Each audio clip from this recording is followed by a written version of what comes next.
Hey guys, tonight we slip quietly through the veil of time into the misty alleys of a medieval Korean marketplace where oil lanterns flicker and shadows stretch like silent storytellers. You're not just walking, no, you're drifting past paper screens and straw roofs that barely hold off the creeping fog. The air hums with a strange calm, like the city's holding its breath while the moon peeks over the rooftops. Somewhere in the distance, you hear the dull clack of a wooden wheel rolling over damp stones, and the soft slosh of rice water being poured from one pot to another. Your feet move without hurry. There's no destination, really. Just a soft pull into the pulse of the past. And yes, you probably won't survive this trip in real life, unless you've been vaccinated for smallpox and know how to handle an ox cart. But thankfully, tonight, you only need a blanket and a bit of imagination. So before you get comfortable, take a moment to like the video and subscribe, but only if you genuinely enjoy what I do here. I'd love to hear where you're listening from and what time it is in your part of the world. Leave a comment and let me know. Now, dim the lights, maybe turn on a fan for that soft background hum, and let's ease into tonight's journey together. You trudge softly on packed earth, just slick enough from last night's rain to make each step feel a little deliberate. The first thing you notice is the quiet glow. Lanterns hang from thin wood beams like tired fireflies, each one hand-painted with delicate calligraphy that probably says something like tea, herbs, or don't steal this lantern. You pass by a shop with half its paper walls slid open, revealing a tiny woman hunched over, folding linens. She doesn't look up, but you feel her glance like a bird assessing whether you're friend or fox. Above you, the tiled rooftops arch like the wings of resting cranes. You might not have thought about roof design much before, but Korean Giwa tiles curve just so, catching moonlight in their grooves, pooling soft silver into little arcs. It's beautiful, and totally impractical if you're trying to keep raccoons out, but hey, style points. Somewhere ahead, a low bell rings twice. It's not the hour, it's a signal. You don't know what for, and honestly, you won't ever find out, but it sends a ripple through the air, and suddenly, shutters creak open. The market isn't open yet, but it's waking up, and you're here for its first breath. To your left, a man yawns so loudly it startles a sleeping chicken, which flaps up into a nearby basket and glares like you personally offended it. This stall's just starting to come alive. The merchant, maybe in his 60s, is adjusting bundles of dried seaweed on a reed mat, mumbling something about kids these days, even though no one else is around. One bundle slips, and he sighs deeply, like that one little tumble confirms every disappointment he's ever known. Behind him, another vendor emerges, this one younger, cheerful, and far too awake for 4 a.m. He's humming a tune that sounds suspiciously like a Confucian chant, remixed into a drinking song. He unrolls bolts of raw silk dyed with persimmon and indigo. They catch the lantern light like waterfalls. You reach out, running your fingers along the edge of one. It's soft, but has that crisp resistance, like it knows it's expensive and won't be pushed around. Historians still argue whether these types of early morning markets were primarily driven by city planning mandates, or simply evolved from informal bartering communities. Either way, the structure is surprisingly elegant. Each row has a rough theme. Spices in one, tools in another, and just up ahead, a section that smells suspiciously like yesterday's fish with a touch of today's regret. A gentle breeze stirs the air, bringing with it the scent of burning pine. You glance down a side alley where a woman crouches beside a clay stove, stoking embers with a fan. Her stall is tiny, barely more than a bench and a cauldron, but something about it draws you. She's brewing juk, rice porridge, soft and plain, the kind that warms bellies and memories at the same time. You accept the bowl she offers with a wordless nod, and she smiles like you've passed a test. The porridge is simple, salt, maybe a touch of chestnut, but as it slides down your throat, the warmth spreads like a hush. You sit for a moment on a stone ledge, spoon in hand, watching as more stalls awaken. A boy jogs past with a tray of oil lamps balanced like a magician's trick. A dog trots behind him, clearly hoping for something to drop. Somewhere nearby, an argument begins in hushed voices about the best method for fermenting soybean paste.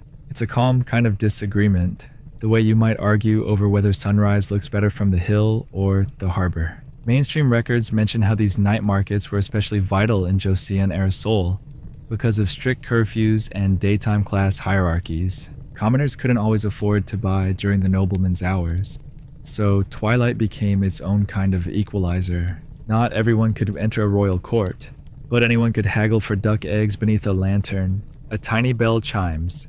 You turn your head and see a skinny teenager hauling a cart with one wheel clearly threatening retirement.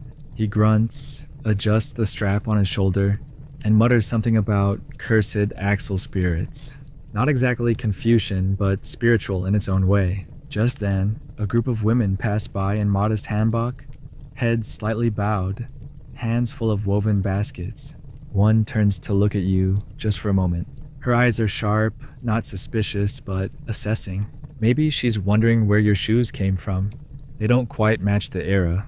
Maybe you're a spirit to her. Or maybe she's just tired. As you continue on, the fog begins to lift just slightly. You hear the gentle clatter of wood on wood, perhaps a merchant stacking bowls, or maybe just a clumsy ghost. You're not sure which would be more comforting.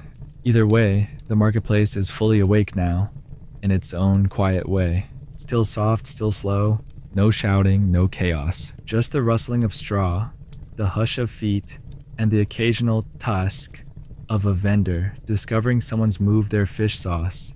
And as you turn toward the next row of stalls, your bowl of porridge now just a pleasant memory in your belly, you realize something simple and strange. This whole place, every lantern, every folded cloth, every whispered joke, it exists not just to sell, but to be. It's a living rhythm, an echo of time, and now you're part of its night song. You slip past a crooked wooden sign that sways gently with the breeze. It's ink faded, but still legible if you squint hard enough.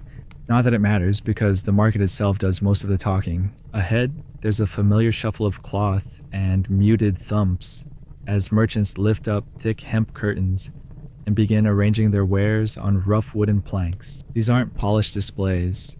They're just low tables or repurposed crates stacked 3 high, stained from years of use and probably a few spilled eel sauces. But there's care in the way things are placed. A kind of unspoken reverence for pattern and order. Even if that order is just rice cakes here, radishes over there, nowhere near the salted anchovies. You wander toward a stall stacked with bunches of herbs tied in neat little bundles. Mugwort, chrysanthemum, and perilla leaf among them. Each gives off a different scent. Grassy, bitter, or cool like crushed mint. An older woman, hair pulled back with a strip of dyed rami cloth, is smoothing out parchment labels written in careful brushstrokes. She sees you and nods once, like you've already been here a dozen times. Maybe you have. Maybe this place pulls at some part of you that remembers. Across the way, someone ladles thick white gruel into clay bowls and lines them up with the quiet confidence of someone who served the same breakfast for 30 years. You hear him mutter a soft complaint about the firewood being damp again as he pokes the stove with a bamboo stick. The fire snaps once, dramatically, and he rolls his eyes at it. That's the kind of relationship you develop with an old stove. It's less a tool and more an ex you never broke up with. Somewhere behind you, a pair of metal tongs clinks rhythmically against a copper pan. He flips each one with the concentration of a monk, occasionally tapping the side of the pan like he's checking its mood. The smell is rich. It clings to your clothes, your hair, your future grandchildren. And then there's the sound of sweeping. Always sweeping. A young boy with a straw broom is walking in determined circles, brushing away dust that seems destined to return in the next breath. He scowls with purpose, pausing only to adjust his sleeves, which are 2 sizes too long. The broom makes that soft scratching sound, like dry leaves whispering secrets to each other. It's oddly satisfying. You round the corner and find yourself in front of what could loosely be described as a spice merchant, though it looks more like someone tried to catalog a dozen rainbows by smell. Tiny open bowls of red chili flakes, black sesame, crushed dried shrimp, powdered garlic, and dried plum dust sit in uneven rows. A woman is pouring sesame oil into tiny bottles, sealing each one with a paper cap and a careful flick of twine. She hums something you can't place. It sounds like an old harvest tune, or maybe something she made up while waiting for customers. She offers you a taste of something brown and terrifying in a ceramic spoon.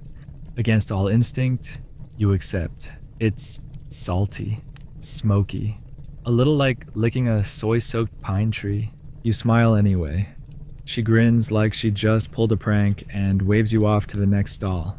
That's how you know it was authentic. Historians still argue whether these food stalls were licensed by the local magistrates or simply tolerated as long as they didn't cause trouble. One record from the 15th century suggests market inspectors made surprise visits, but it's just as likely those visits were more about sampling snacks than enforcing law. As you keep walking, you notice how everything seems to be arranged not by strict logic, but by flow. Fishmongers aren't far from knife sellers, and potters set up near spice vendors. Not because that makes sense on a blueprint, but because the sounds and smells blend into each other in a way that feels right. There's rhythm here. No spreadsheets, no algorithms, just the dance of daily survival and flavor. You pause in front of a stall selling bowls, dozens of them, stacked in precarious towers that would make modern safety inspectors sweat through their clipboards. Each one is different. Some are plain. Some are painted with cranes, some with clouds. One with what might be a dragon or a very determined snake. You pick one up. It's cool, smooth, but slightly warped. The vendor, a man with one eyebrow thicker than the other, leans over and whispers, "That one leaks a little. Makes your tea last longer."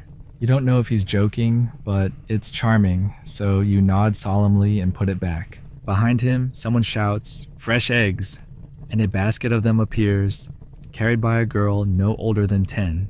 Her robe sleeves are patched, and her sandals slap the dirt with every step, but her grin is wide and unapologetic. She dumps the eggs beside a stack of straw mats and races off before anyone can ask questions.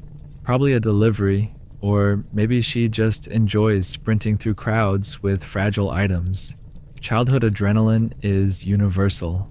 Not far away, a man is boiling something in a large copper vat. The steam rising from it smells vaguely sweet and almost medicinal. He's making yagua, a honey cake traditionally used as both dessert and offering. He offers you one, and when you hesitate, he just shrugs and says, "It wards off headaches and demons." That feels like a reasonable trade, so you take it. You lean against a post, cake in hand, and watch as two merchants, clearly old friends, argue over the price of pickled radish. The fight is passionate, but entirely devoid of hostility. At one point, one of them throws up his hands and declares, "If you were any cheaper, I'd start selling your opinions." Line that deserves to be preserved in every business negotiation forever. And in the background, always, the quiet rhythm continues.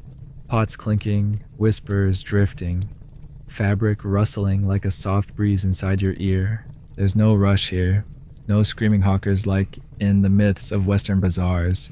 Korean night markets, especially in the early Joseon period, were more reserved, more patient, yet filled with quiet vitality, a kind of midnight civility. You respect the space, and the space respects you. You begin to notice something else too. The sky is lightening just a little. Not morning yet, but the kind of pre-dawn that turns everything bluish gray, like the world is holding a breath. The lanterns now glow more out of habit than necessity. A rooster crows in the far distance, reluctantly. He knows it's too early, but some birds are born overachievers. As your path curves past a stone well with moss creeping up its sides, you spot an old man setting up a tiny shrine made of stones, dried flowers, and what looks suspiciously like yesterday's rice ball. He lights a stick of incense and murmurs something too quiet to catch. Maybe it's a prayer for good sales, maybe for rain, maybe just a whispered joke to the spirit world about foot traffic. You don't disturb him. Instead, you let your steps grow slower, more thoughtful. The market has awakened, but it hasn't rushed. That's the beauty of this place. Even in its busiest hour, it breathes slowly, and maybe, just maybe, you're learning to breathe with it. You drift onward, now fully immersed in the market's hum, where each creak of wood, each muttered exchange, is its own small verse in a lullaby written centuries ago. The sun still hides, but you no longer need light to see. The rhythm of it all guides your steps. Ahead, the rows of stalls open wider, and you step into a corridor brimming with texture, chatter, and just a touch of theatrical flair. This is the section where silk meets straw, and people come not just to buy, but to banter. You first notice a cluster of women squatting near woven mats, sewing needles flicking through fabric with the precision of birds pecking rice. One of them pauses to shoo away a curious chicken, who apparently feels entitled to inspect her handiwork. The women talk while they work, not loudly, but with that familiar, easy cadence of gossip, wrapped in commentary, wrapped in half-complaint. You don't catch every word, but someone named Jinnah is apparently marrying a man with suspiciously clean fingernails. That's either very good or very bad, depending on context. You make a note not to marry anyone too clean. Across from them, a merchant unrolls a bolt of silk with theatrical flair, letting it flutter in the breeze like a flag declaring, "I overcharge, but it's worth it." The fabric shimmers in layers, 1 second blue, then green, then something you can't quite name. You reach out, gently touching its edge, and it feels like holding a sigh. He sees your interest and leans in with a knowing smile. "Dyed with persimmon and patience," he says. You're pretty sure that's the line he uses on everyone, but it works. He lifts the edge of his conical hat and adds, "This one's popular with noble families, said to ward off bad fortune and nosy neighbors." You raise your eyebrows and he chuckles. "Well, at least it looks good while you argue." You thank him quietly and drift on, ducking under a low beam draped with multicolored scarves that brush your shoulders like soft wind. To your right, a group of children chases a dog through a narrow alley between stalls, laughing like they've just invented the concept. The dog, blessed with wisdom and experience, weaves through legs and baskets with the grace of a trained performer. One child trips, falls, and immediately announces that he's been mortally wounded. A vendor looks over, deadpan, and says, "Tell the spirits I want my spice bowl back." The child recovers instantly. Somewhere nearby, the clink of metal meets your ears as you follow it to a modest tool cellar. A man hunched over a small anvil, tapping a thin rod into a sharpened skewer. He greets you with a nod and points toward his wares. Knives, hammers, chisels, all lined up like soldiers for cooking, carving, and self-defense against geese. He mutters. You're not sure if he's joking, but having seen the size of Korean geese in paintings, you suspect he's not. He picks up a small blade and explains, almost reverently, how it's folded steel, cooled in river water, and designed to cut radish as if it's silk. Historians still argue whether these folding techniques were borrowed from earlier Chinese metallurgy or uniquely developed through local experimentation. Either way, the craftsmanship is undeniable. You thank him, and he bows slightly, just enough to say, "I approve of your curiosity." Just past him is a smaller stall, barely the width of a doorway, manned by a sprightly woman in her 40s who sells straw goods. Mats, baskets, sandals, even raincoats woven from reeds hang in tangled bunches around her. She doesn't pitch her wares. She just sits, legs folded beneath her, weaving something new. Her fingers move with impossible speed, and you stop to watch, mesmerized, until she looks up and grins. "Want to learn?" she asks, raising one eyebrow. You shake your head sheepishly. "Good," she says. "It's terrible on the back." Then she laughs, full and loud, startling a pigeon into flight. You wander a few steps farther and hear something else. Not the usual murmurs or footsteps, but something closer to performance. You follow it to an open patch of ground where a young man has set up a makeshift stage using overturned crates. He's wearing exaggerated robes, one sleeve torn on purpose, and he's holding a paper fan like it's a royal decree. He launches into a monologue, impersonating a magistrate so pompous he probably dreams in tax codes. The crowd giggles softly as he struts and spins, voice rising and falling in practiced cadences. He pauses, fans himself dramatically, and says, "And then I told the emperor, 'My lord, if your cat keeps sitting on the official seal, the decrees will only favor fishmongers.'" The audience bursts into low laughter, and even the nearby spice vendor cracks a smile. You join the crowd, standing beside a woman eating roasted chestnuts out of her sleeve like it's a secret.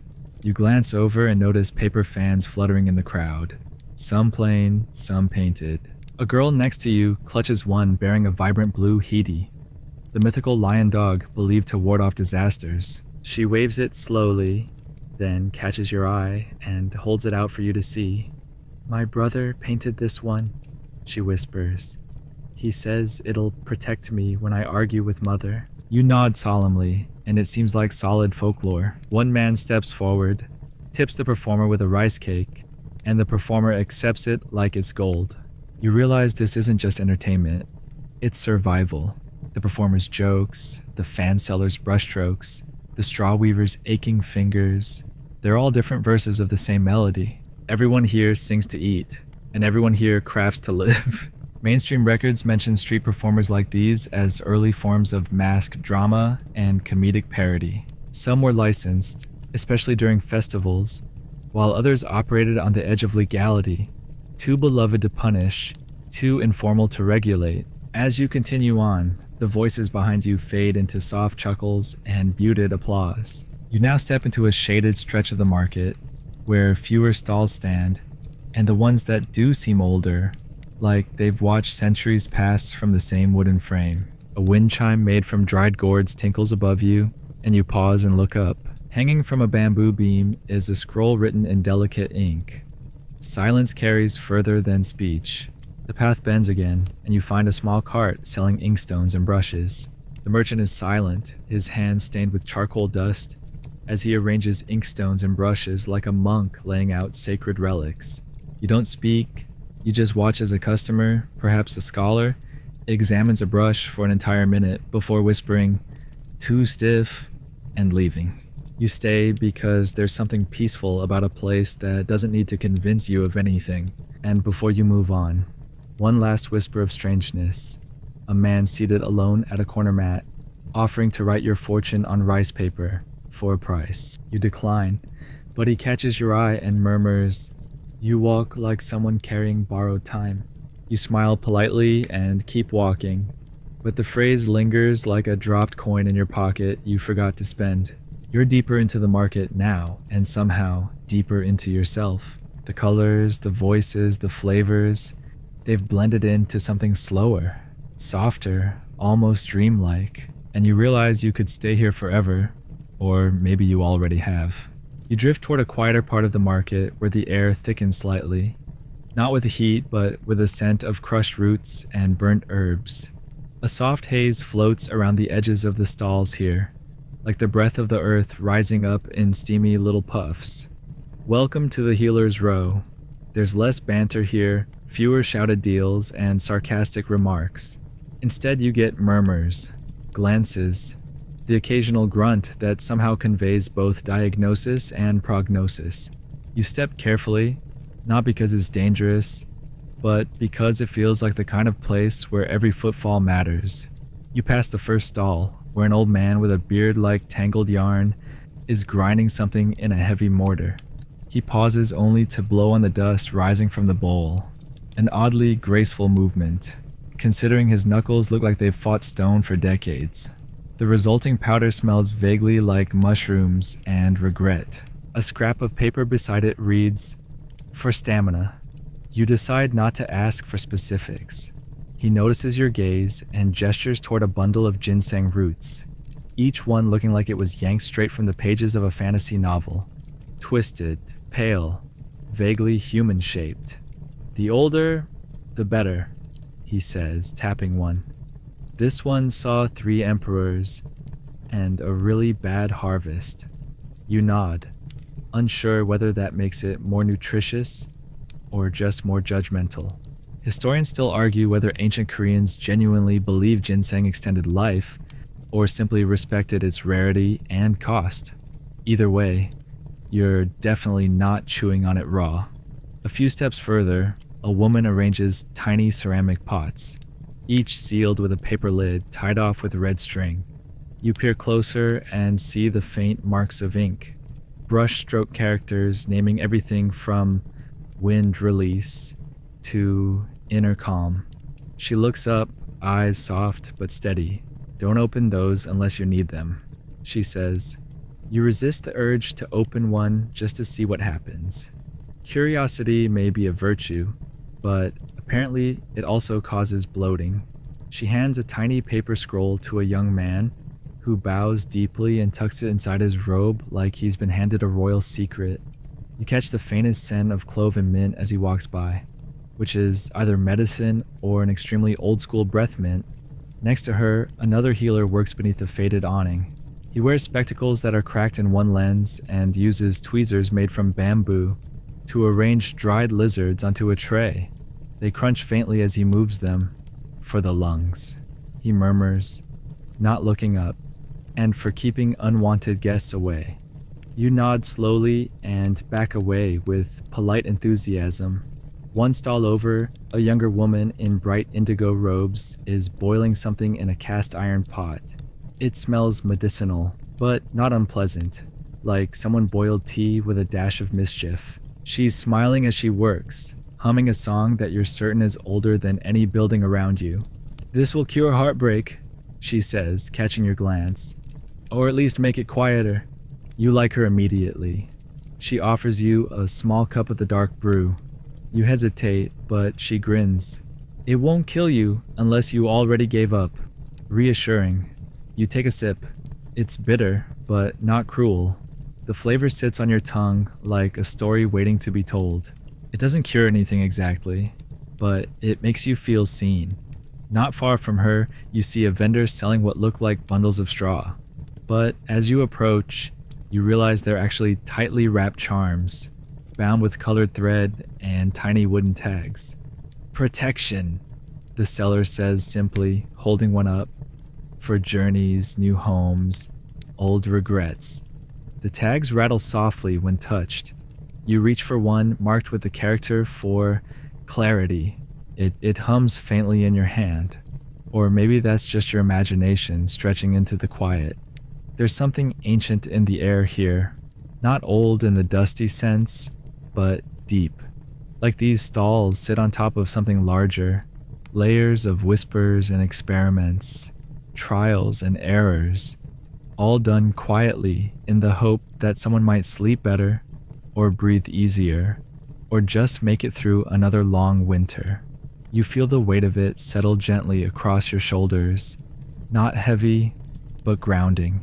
Mainstream Korean medical texts from the Joseon dynasty record hundreds of herbal mixtures, ointments, and poultices for everything from headaches to heartbreak. But fringe traditions, oral teachings passed through families and whispered in corners like these, carry their own blend of science and spirit. Scholars often overlook them, but they're here, still breathing, still brewing. You wander to a low table where a boy no older than 10 is carefully painting tiny talismans with brush and ink. His strokes are slow, deliberate, but not stiff. Each symbol flows into the next, like water navigating rocks.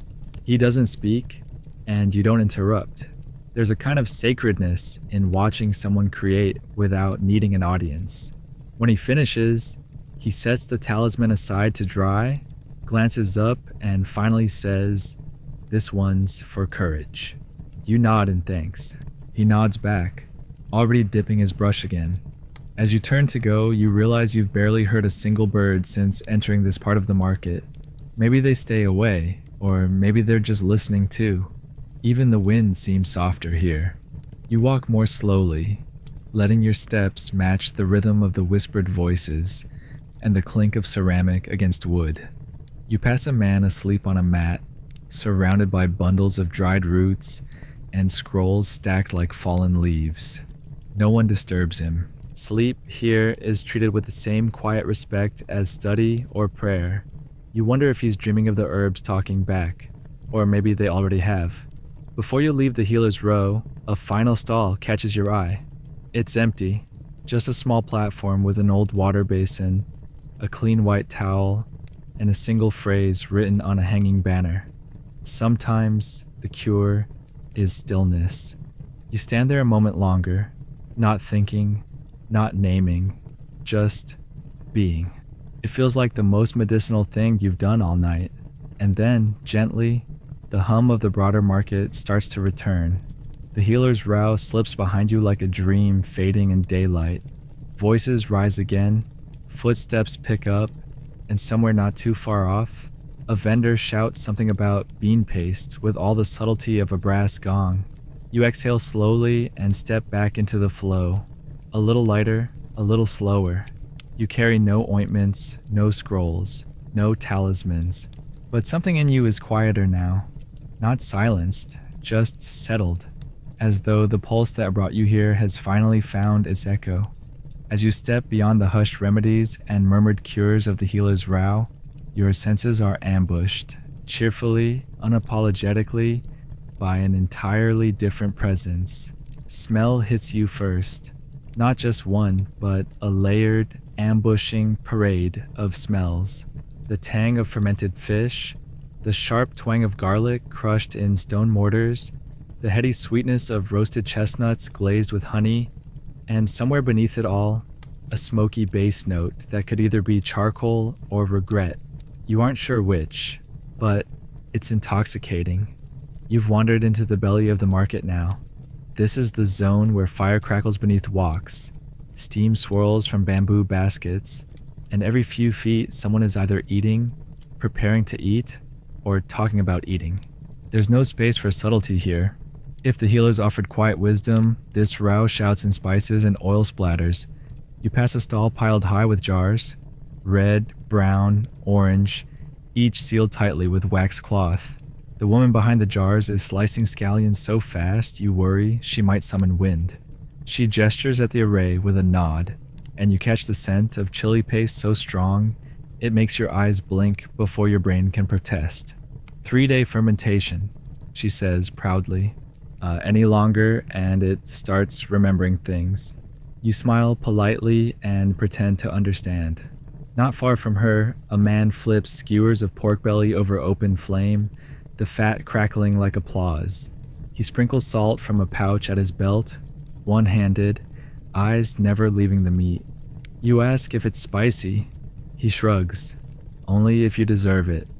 Then he winks and fans the fire with a folded fan that says, "Eat more, complain less." Historians still argue whether such night market delicacies were considered proper meals or merely snacks to tide over late workers and vendors. Some sources call these foods peasant indulgences, though one might argue that anything involving this much flavor and risk of burns should count as a feast. You sidestep a boy running past with a steaming bowl balanced in both hands, trailed by an older sister yelling at him not to slurp too loudly. He ignores her, of course, and rounds a corner where more stalls await. This one selling deep-fried things that defy both category and nutrition. You stop in front of a vendor with rows of tiok, sticky rice cakes in every shape and color imaginable. Pink swirls, green leaves, pale crescents that shimmer under the lantern light. The vendor offers you one without a word, and you accept it like a sacred relic. The bite is chewy, a little sweet, and dusted with roasted soybean powder that clings to your fingers and dignity equally. Just beside him, a family of 3 runs a stall specializing in seafood. Bowls of baby octopus curl like alien punctuation marks next to rows of dried anchovies arranged with terrifying precision. A bucket holds fermented skate, and the smell hits you like a philosophical challenge. You inhale. You regret. You nod appreciatively and back away before your ancestors start questioning your decisions. To your left, someone pours maggioli, unfiltered rice wine, into tiny ceramic bowls. The liquid fizzes softly like it's whispering secrets from last harvest. You're handed a bowl before you can protest, and the warmth spreads through your chest instantly. It's cloudy, tangy, a little fizzy, like yogurt had a mildly mischievous cousin. The woman who handed it to you raises her eyebrows. "Goes well with bad decisions," she says, then pats your shoulder like she's been your aunt all your life. You pause at a noodle stall where a man is pulling dough by hand, stretching it into impossibly long, even strands. He slaps the dough against the table rhythmically, the sound somehow both aggressive and meditative. Good noodles need drama. He tells no one in particular. The broth beside him simmers in a massive pot, cloudy with bone marrow and flecked with scallions and seaweed. The smell makes your stomach politely tap you on the shoulder and ask what the holdup is. You wait in the growing line, listening to snippets of conversation. A woman compares her husband to an undercooked dumpling. A merchant complains that the night air makes his kimchi too lively. Someone whispers that the emperor himself once sneaked out to buy hot soup from this very row, though they can't agree which emperor. It hardly matters. The tale tastes true, and here, that's enough. When your bowl arrives, you carry it carefully to a bench by a sagging lantern and inhale the steam. The first sip is not just soup, it's safety. The noodles are soft but resilient, like old friendships. The broth warms your ribs and silences the noise in your mind. For a moment, everything fades except the bowl in your hands, in the way the moonlight hits the surface like a prayer. And then a tiny dog walks by with a dumpling in its mouth, tail wagging like it just solved a mystery. You make eye contact. It does not slow down. A few stalls over, a woman sells grilled chestnuts out of a woven basket. She flips them with tongs, pausing every now and then to hum a lullaby too old to have lyrics. Her hands move slowly, as if the fire would be insulted by haste. You buy a small paper pouch full and bite into one. Sweet, earthy, smoky. It's the taste of late autumn in a single bite. She nods approvingly, then goes back to humming. Nearby, a vendor is roasting sweet potatoes in clay ovens.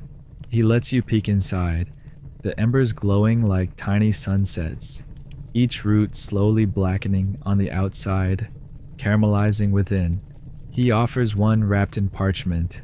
It burns your fingers slightly, but you don't mind. You eat it slowly, the sweetness building with each bite until even your thoughts seem to slow down. Mainstream food historians often focus on royal cuisine or ritual feasts, but what you're tasting now, fermented, fried, grilled under stars, this is the culinary soul of the people. These are the flavors passed through families, smuggled between borders, carried in memory more than recipes. You pass another stall selling pickled things, turnips, mustard greens, garlic scapes, each in its own glass jar that reflects the lantern light like stained glass. A woman behind the table offers you a sample. You hesitate. She raises an eyebrow. You give in. The turnip bites back, sharp and sour, and you can feel your sinuses open like temple gates. "Cleanse you out," she says, grinning. You nod as tears slide politely from your eyes. You turn a corner and nearly walk into a man balancing 3 trays of buns on his head. He doesn't flinch. You do. He keeps walking, probably fueled by pride, dough, and fear of failure.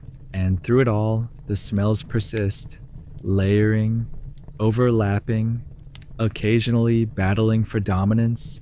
One moment you're surrounded by the nutty toast of sesame oil, the next by the fishy sharpness of anchovy broth, and then suddenly the burnt sugar perfume of yakwa floats in. It never ends. You wouldn't want it to. As you pause to catch your breath beside a wooden pillar, someone taps your elbow. It's an older man offering a skewer of candied ginger. "Good for the stomach," he says, then winks. "And for long stories." You accept it. The sweetness burns slightly as it melts on your tongue, waking up parts of your brain that had just settled in. And just like that, you realize something quietly astonishing. Nothing here is rushed. The fire burns slow, the broth simmers endlessly, and even the laughter is paced like it's meant to be savored. You're in the heart of the market now, and its pulse isn't frantic. It's patient, like a good meal or a long friendship. You let yourself lean into it, one bite at a time. The edge of your sleeve carries the scent of every stall you've passed. Ginger, chestnut, smoke, vinegar, and something sticky sweet that refuses to identify itself. You give up trying to sort it all out. Instead, you let it wrap around you like a second robe, one stitched together from all the flavors of this winding, nighttime world. You've eaten, you've wandered, you've been smiled at by strangers and handed warm things in the dark. But now, You sense a shift. The clamor of flavor fades behind you, and you step into an area less crowded, dimmer, cloaked in low voices and slower movements. This is the part of the market you weren't supposed to notice. The merchants here don't call out. Their stalls are tucked into alcoves, behind paper dividers or under low awnings. You feel like you've accidentally stumbled into a secret, but no one seems surprised to see you. They glance, acknowledge, and return to their quiet work. To your left, a vendor is sorting scrolls into neat stacks. Each one is bound with silk cord and sealed with red wax. He doesn't look up as you pass, just clears his throat and says, "Inkstones to your right, handmade." You follow his gesture and see another stall where black slabs lie in rows like sleeping animals. Some square, others shaped like dragons or clouds. A scholar in cream robes tests one with a brush dipped in water. He whispers something to the vendor, and the two nod in unison, like they've both remembered a secret recipe for silence. This whole section hums differently, not with hunger or laughter, but with intention. Behind a folding screen, you hear the faint scratch of brush on paper, the kind of sound that makes you want to tiptoe even if your shoes are already soft. Then, out of the corner of your eye, you catch a brief exchange. A man in a fur-lined vest hands a folded note to a pale figure wrapped in navy blue. No words are spoken, just a nod, a turn, and both are gone in opposite directions. It could be a business deal, it could be a coded message, or perhaps just two people who like doing things with dramatic flair. You'll never know, and somehow that's better. Historians still argue whether markets like these functioned as unofficial meeting spots for lower-level bureaucrats and palace staff. Some records hint at trades of ink, information, or even influence beneath the lanterns and incense, but much of it is speculation. The kind of whisper you hear once, forget, then dream about later with someone else's face attached. You round another corner and find a eunuch haggling with a dumpling seller. The eunuch, identifiable by his high hat and the slight rigidity of someone used to protocol, is inspecting each dumpling like it holds state secrets. "Too thick," he mutters. The filling should be heard, not shouted. The seller, an old woman with eyebrows like hawk wings, folds her arms. "That's what the prince's man said last week, and he ordered 20. The eunuch sighs dramatically, but pays her anyway. As he walks off, he glances your way and mutters, "If they ask, I was buying incense." You nod solemnly. Everyone needs a cover story. Beyond the dumplings, there's a stall with perfume bottles. Tiny, exquisite things made of blown glass and capped with cork. The merchant invites you closer with a nod and offers a dab on your wrist. It smells like sandalwood, pine needles, and something else. Perhaps memory. "This one's called First Snow on Old Steps," she says. You nod, even though you're not sure what that's supposed to mean. Somehow, it feels exactly right. To your right, a man sells calligraphy sets, brushes of every length and stiffness, ink cakes in gold-flecked boxes, paper scrolls so fine they whisper when touched. He's talking softly to a woman wrapped in fur, pointing to one particular brush with bristles that shimmer silver. "Fox hair," he says. "Only molted, never taken." She raises an eyebrow. "You swear?" He leans forward. "On my calligraphy." She buys it. You mentally add fox hair brush integrity to your list of niche values you never knew existed. Suddenly, a voice from behind. "You don't belong here, do you?" You turn. A man leans against a wooden pillar, arms folded, robe impeccable, eyes amused. Before you can answer, he waves the thought away. "Don't worry, no one does. That's why we come." Then he disappears into the shadows with all the drama of someone who definitely read too many poetry scrolls in his youth. You pass a food stall that sells nothing but tea eggs, dozens of them cracked and marbled, steeped in soy sauce and mystery. A teenage boy tends the pot, occasionally poking the eggs with a slotted spoon, as if checking their emotional readiness. He catches your eye. "These remember every hand that held them," he says. You wonder if he's being poetic, or if the eggs are genuinely haunted. You buy one either way. It's delicious and eerily warm. A bit farther on, you find a narrow stall where the merchant is surrounded by ink-dipped charms, tiny packets of powdered herbs, and what appears to be a curse menu. She doesn't smile, doesn't blink much either. You browse casually, just enough to say, "I acknowledge your presence, dark sorceress," and keep moving. Respectful distance is your new favorite defense mechanism. Mainstream scholars have often dismissed this side of market culture as superstition or sideshow. But to the people who traded here, even whispers had weight. A charm pinned to your sash might be the only armor you had, and a favor owed to a shadowy merchant might count for more than 10 coins in daylight. You spot another scroll vendor, this one selling stories rather than scripture. Rolled parchment with titles like "The Man Who Laughed at Thunder," "The Princess Who Spoke in Owls," and "The Tailor Who Knew Too Much." Each one priced differently, as if some stories cost more than others. You pick one up, and the merchant raises a brow. "That one's only funny if you've been heartbroken." You smile and put it down. "Maybe next time." A cat slinks past your feet. Gray, silent, and full of judgment. It pauses to sniff a wax seal, decides it's beneath inspection, and continues into the dark. You're not sure if it belongs to anyone or if it's just another local inspector in fur. And then you find yourself in front of a mirror stall, bronze and polished, with surfaces that warp ever so slightly. You catch your reflection. You look distant, like someone who's been wandering longer than a night should allow.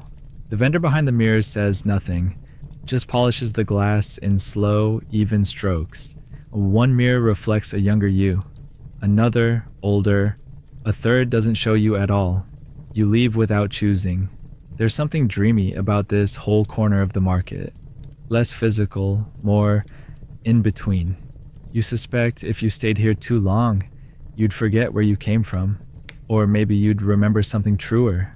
The lanterns here burn low, with smaller flames, deeper shadows. You pass one last vendor crouched beside a pile of old coins. Some have square holes. Others are so worn, their markings have vanished. "Currency for those who deal in memory," he says. You don't ask what that means. You just drop one into his bowl and walk on. As you leave the dim corridors of secrets, you feel the air shift again. Warmer, louder, more familiar. But part of you stays behind. That part that now knows markets are not just for trade. They are for watching, for remembering. For those moments when you're offered an ink brush or a tea egg, or a passing whisper that feels like it was meant for your ears only. And you keep walking, deeper still.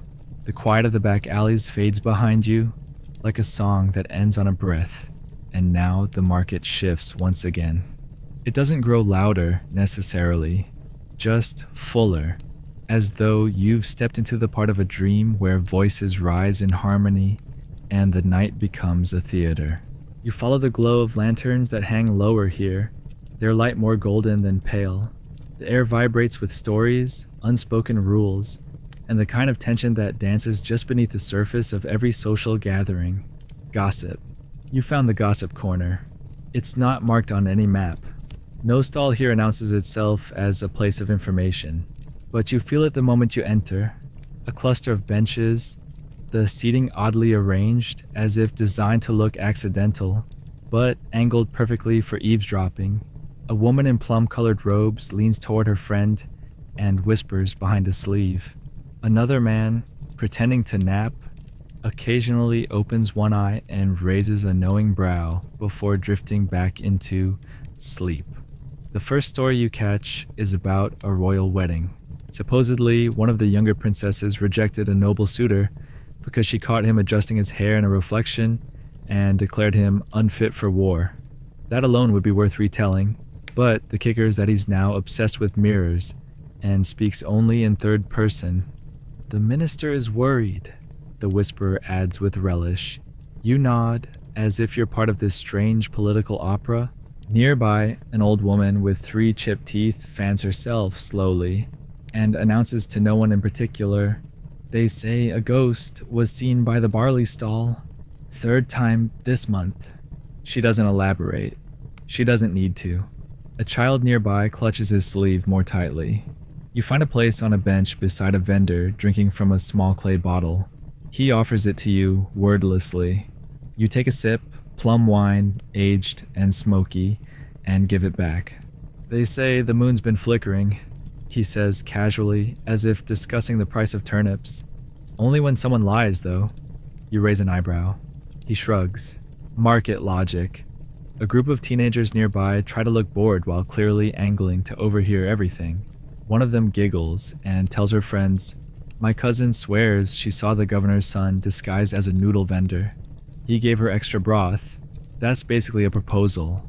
The girls explode in laughter that they try and fail to muffle behind their sleeves. Somewhere behind the curtain of voices, a flute plays a slow tune, gentle, meandering, like a memory looking for its place. It fills the space between words, binding rumors together in a song older than the market itself. Mainstream historians have long acknowledged the market's function not only as a place of trade, but as a vital communication hub. In a time before printed news, gossip traveled in breath-length exchanges over salted radish and dried squid. And some of the most important movements of politics, justice, and scandal began not in palaces but between rice sacks and fish stalls. You glance to your right and spot a man fanning himself with a ledger. He leans close to a fishmonger and whispers something that makes both of them laugh hard enough to wheeze. You don't catch the details, but the phrase "accidental tattoo" and "monk's donkey" are involved. You make a mental note to use your imagination responsibly. Just behind them, a basket weaver shakes her head and mutters, "They keep arresting the same thief, and he keeps escaping with help from a goose." You think she's joking until another person nods solemnly and says, "Well, the goose is loyal." A quiet tension builds near a vendor selling fermented bean paste. Two women argue in low voices over who's responsible for a broken engagement. One claims her cousin saw the bride running away with a foreign merchant. The other insists the groom never stopped writing poetry about his ex. The paste seller clears her throat and says, "If you're going to accuse people, at least buy something." The argument stops. They each buy a jar. Justice apparently comes pickled. You notice now that even the architecture in this part of the market seems designed for whispers. The stalls are close but not cramped, creating narrow pockets of space perfect for leaning in, for conspiratorial eye contact. You wonder if the layout evolved naturally, or if some long-dead merchant knew exactly what they were building. A rumor box. A chicken flaps onto a stack of crates behind you and squawks loudly, startling several listeners mid-story. Someone shushes it, and the bird, insulted, waddles off with the dignity of a retired general. "Even the poultry here knows too much," someone mutters. No one disagrees. You hear one more story, low and slow, told by a man with a scarred face and a voice like cold tea. He says a wandering monk passed through 3 nights ago, offered to tell fortunes, then disappeared after speaking only one sentence to each customer. The customers haven't been seen since. Not missing exactly, but quieter, more deliberate, like they remembered something they were trying to forget. He sips from his bottle and adds, "Could be coincidence, could be clarity. Same difference." You stay a while longer, letting the stories swirl around you like smoke. Not everything is believable. Not everything is meant to be. Some tales are told just to feel the shape of them in the mouth. Others hide truth under layers of exaggeration, like onions dressed for a royal banquet. Before you leave, a teenage boy taps your arm. "Hey," he says, serious. "Just so you know, the lanterns flicker when someone walks by with bad intentions. You should check yours next time you pass one." Then he disappears into the crowd before you can ask what he meant. Or maybe you already know. You rise from the bench, heart lighter, head fuller, and glance back one last time. The gossip corner hasn't changed. Still the same lean-ins, the same gasps, the same careful dance between information and entertainment. You realize you could stay there all night and never hear the same story twice. But the market calls you forward. The wind picks up slightly, nudging your robes. You step away, following its invitation into the next stretch of stalls. Behind you, the whispers fade. Ahead, the pulse of the night changes once more. Your footsteps now echo more clearly. Either the crowd has thinned or the hour has deepened.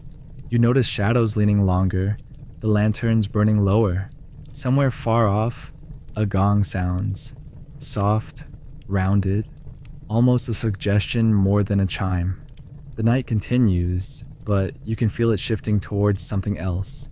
Not an end, not yet. Just a new shape. And just before the path curves, you glance down and find a coin on the ground. Old, square-holed, warm from the stone. You pick it up, tuck it into your sleeve pocket, and feel a strange comfort settle into your chest. Not everything has to mean something, but sometimes it does. Your feet carry you onward, slightly slower now, as if the market itself is gently pulling the pace of the night down a notch. You follow the lantern-lit path as it veers into a crooked little row, where the stalls grow shabbier, roofs droop a bit lower, and laughter comes thicker in the air. It's not the laughter of children or the polite chuckles of gossip. It's the round-bellied, half-drunk, still dignified cackle of those who've seen enough to know they don't have to pretend. Welcome to the tavern stretch. You enter under a sagging wooden archway, where a paper sign, barely hanging on, reads something like, "Respect the spirits," in both senses. The first place on your left has a bench outside with a man asleep on it, his hat pulled over his face and a cup of rice wine still half full beside his hand. No one disturbs him. It seems to be an unspoken rule. Sleep is sacred, especially after good wine. Inside, the tavern is barely lit. Just a few flickering lamps throwing gold onto old wood. The air smells like charcoal, spilled macchioli, and faintly soy sauce.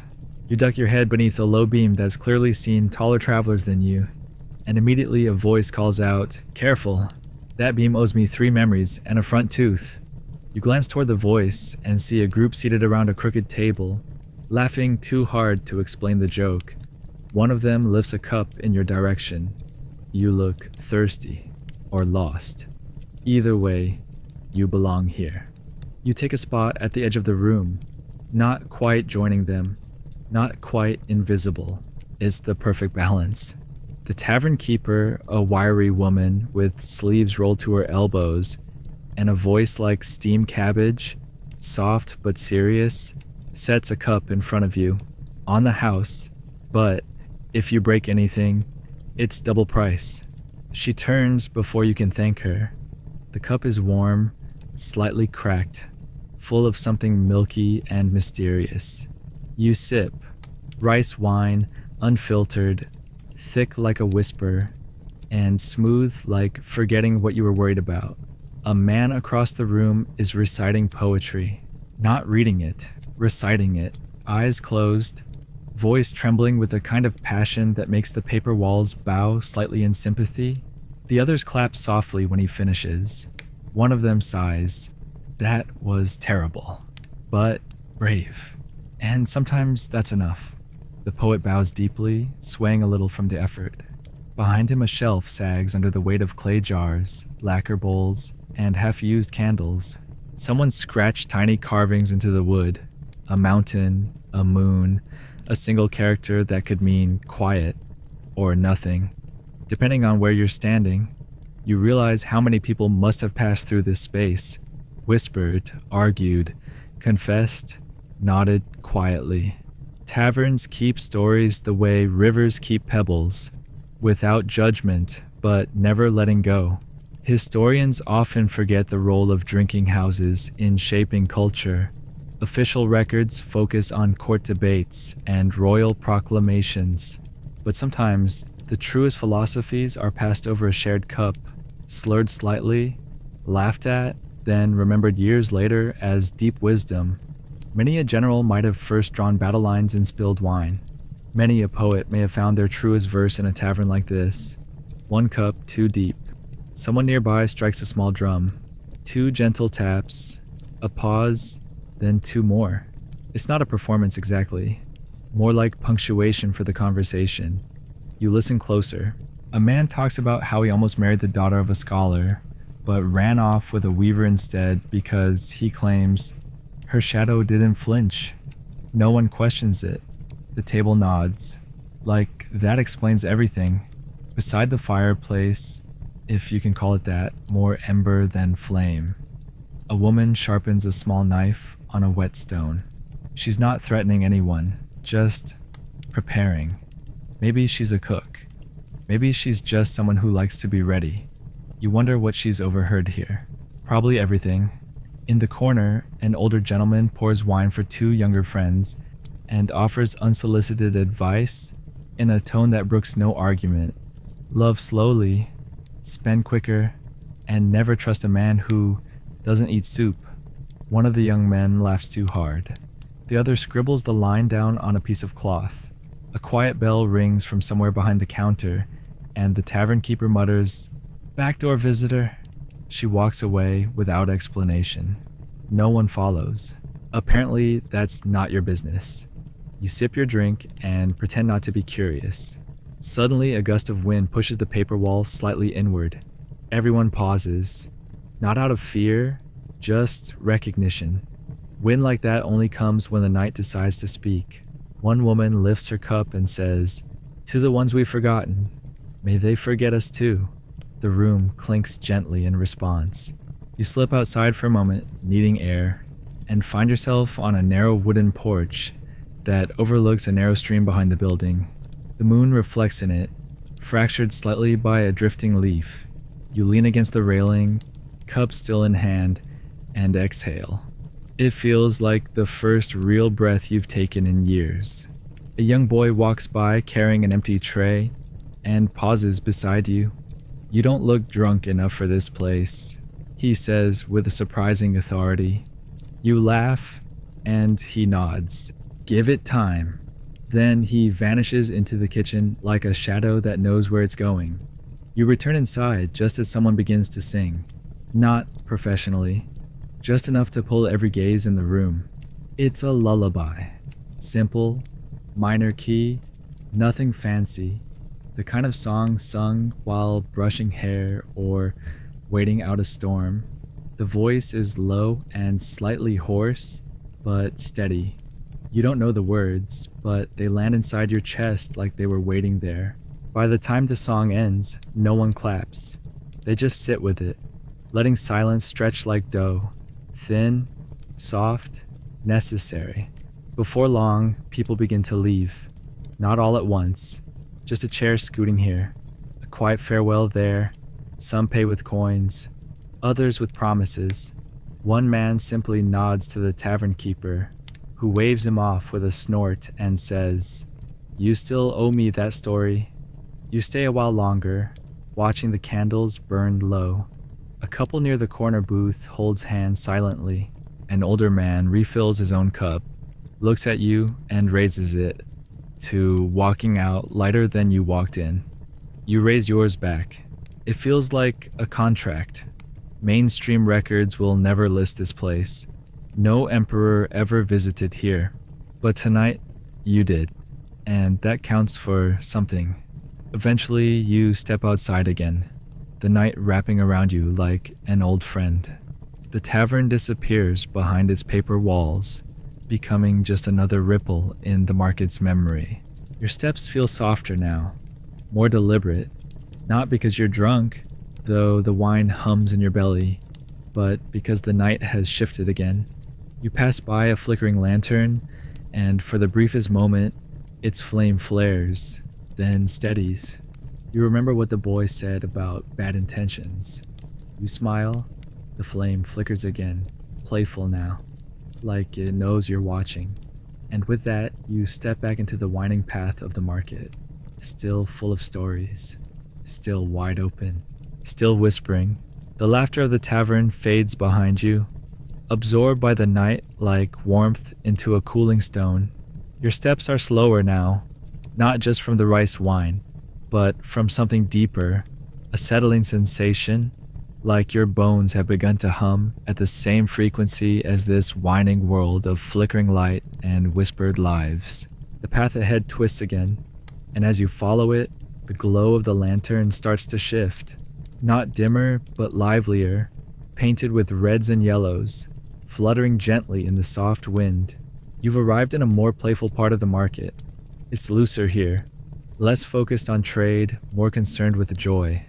This is where the puppets come out, where children run barefoot, waving paper fans painted with mythical beasts, and old men laugh loud enough to wake their ancestors. You spot the first performer standing on a wooden crate, his arms exaggeratedly wide, his face painted with coal-black eyebrows and a ridiculous scowl. "I'm the magistrate," he bellows, "keeper of law, truth, and fine pickled radish." The crowd chuckles. His assistant, a boy no older than 10, mimics him with a puppet that looks suspiciously like a radish with a tiny wig. You watch as the puppet court unfolds. A straw chicken is accused of stealing rice, and a cabbage testifies tearfully. The magistrate puppet demands a song as punishment, which the chicken delivers, off-key but heartfelt. The crowd claps. The old woman next to you sighs. "I have seen better trials, but worse radishes." Historians sometimes overlook these performances, but they were more than just entertainment. They passed along lessons, poked gentle fun at bureaucracy, and gave the common folk a space to laugh at the powerful, even if only through cloth and string. As you wander further, the noise grows richer, not louder, but layered. You hear the pop of charcoal being stoked, the laughter of children, the creak of worn-out sandals. Someone nearby plays a small gayagim, plucking out a lilting tune that drifts into the cool air like a silk ribbon. You pause at a stall filled with paper fans. Each one is painted by hand, some with dragons curling around lotus blossoms, others with stoic tigers, their eyes narrowed in silent judgment. The vendor is an old man with inky fingers and a quiet smile. "Choose a creature," he says. "It might choose you back." You pick up a fan bearing a white crane mid-flight. He nods. "Good. Cranes don't chase, they wait." You buy it. You don't ask why. Beside him, a younger woman paints pots under the lantern light. Her fingers move quickly, but carefully, coaxing colors to swirl around the ceramic surface like they were already hiding inside. One pot shows 2 phoenixes circling a sun. Another, a single tree on a cliff, its branches shaped like question marks. You ask how long it takes to finish one. She smiles. "A day to paint, a lifetime to learn how." Fair enough. Just then, a wooden rattle clacks 3 times, and people begin gathering toward the center of the alley. You follow them, curious, and find yourself facing a new performer. This one doesn't shout. He barely speaks. He wears a long coat and a wide-brimmed hat, and simply stands with a small table in front of him. On it sits a single mask, painted white with wide eyes and a slight smile that teeters between mischief and sorrow. He begins by lighting a single candle. The flame flickers and he slowly lifts the mask to his face. When he speaks, his voice is soft, melodic, and entirely transformed. "They say," he begins, "that those who lie under moonlight leave footprints only they can see." The crowd leans in. You feel your breath slow, your heartbeat match the cadence of his tale. He tells the story of a fisherman who fell in love with a river spirit, of how he sang to her every night and was answered by ripples that never quite reached the shore. The tale is short. It ends not in love or tragedy, but with the fisherman sitting by the river forever, humming his tune. "Some stories," the masked man says, "are not meant to end, just to echo." No one claps. They don't need to. The silence holds everything. You continue walking, and a group of children runs past, each waving a fan or dragging a painted stick like a sword. One bumps into your leg and looks up, wide-eyed. "Sorry, the tiger was chasing me." You nod solemnly. "Did you lose him?" The boy shakes his head. "He's waiting around the corner. Tigers are patient. Then he runs off again, feet slapping stone, imagination outpacing physics. Mainstream education often focuses on kings, wars, and written treaties. But here, in this corner of the market, history lives in laughter and performance, in stories told with string and brush, in symbols painted on everyday objects.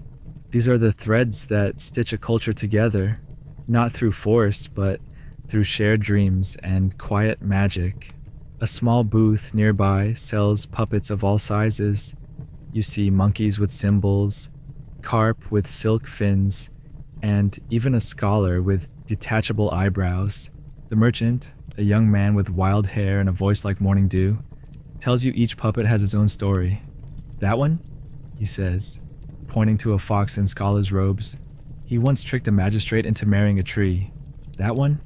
He gestures to a frog holding a bell.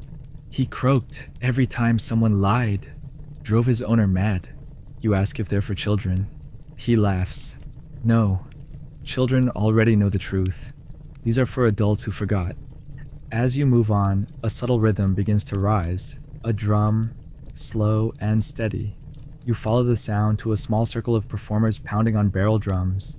The beats are low, pulsing, not meant to excite, but to settle. The audience sits cross-legged, eyes half closed. You join them, not because you intended to, but because your body chooses it for you. The vibrations crawl through the ground and nestle in your ribs. You've never felt sound this way before. A woman with a face painted white and lips stained red begins to dance. Not fast, not flashy, just small, fluid motions. Her arms swaying like branches in slow wind, her feet barely lifting from the ground. She dances for no one, for everyone. A kind of offering. The drum slows, her arms fall, she bows. No words. The silence is applause. The moment passes, and the crowd dissolves like mist. You rise, stretch slightly, and resume your slow meander. Just ahead, a man is selling fortune stones. Small, smooth pebbles with characters etched into them. You pick one up. It says, pause.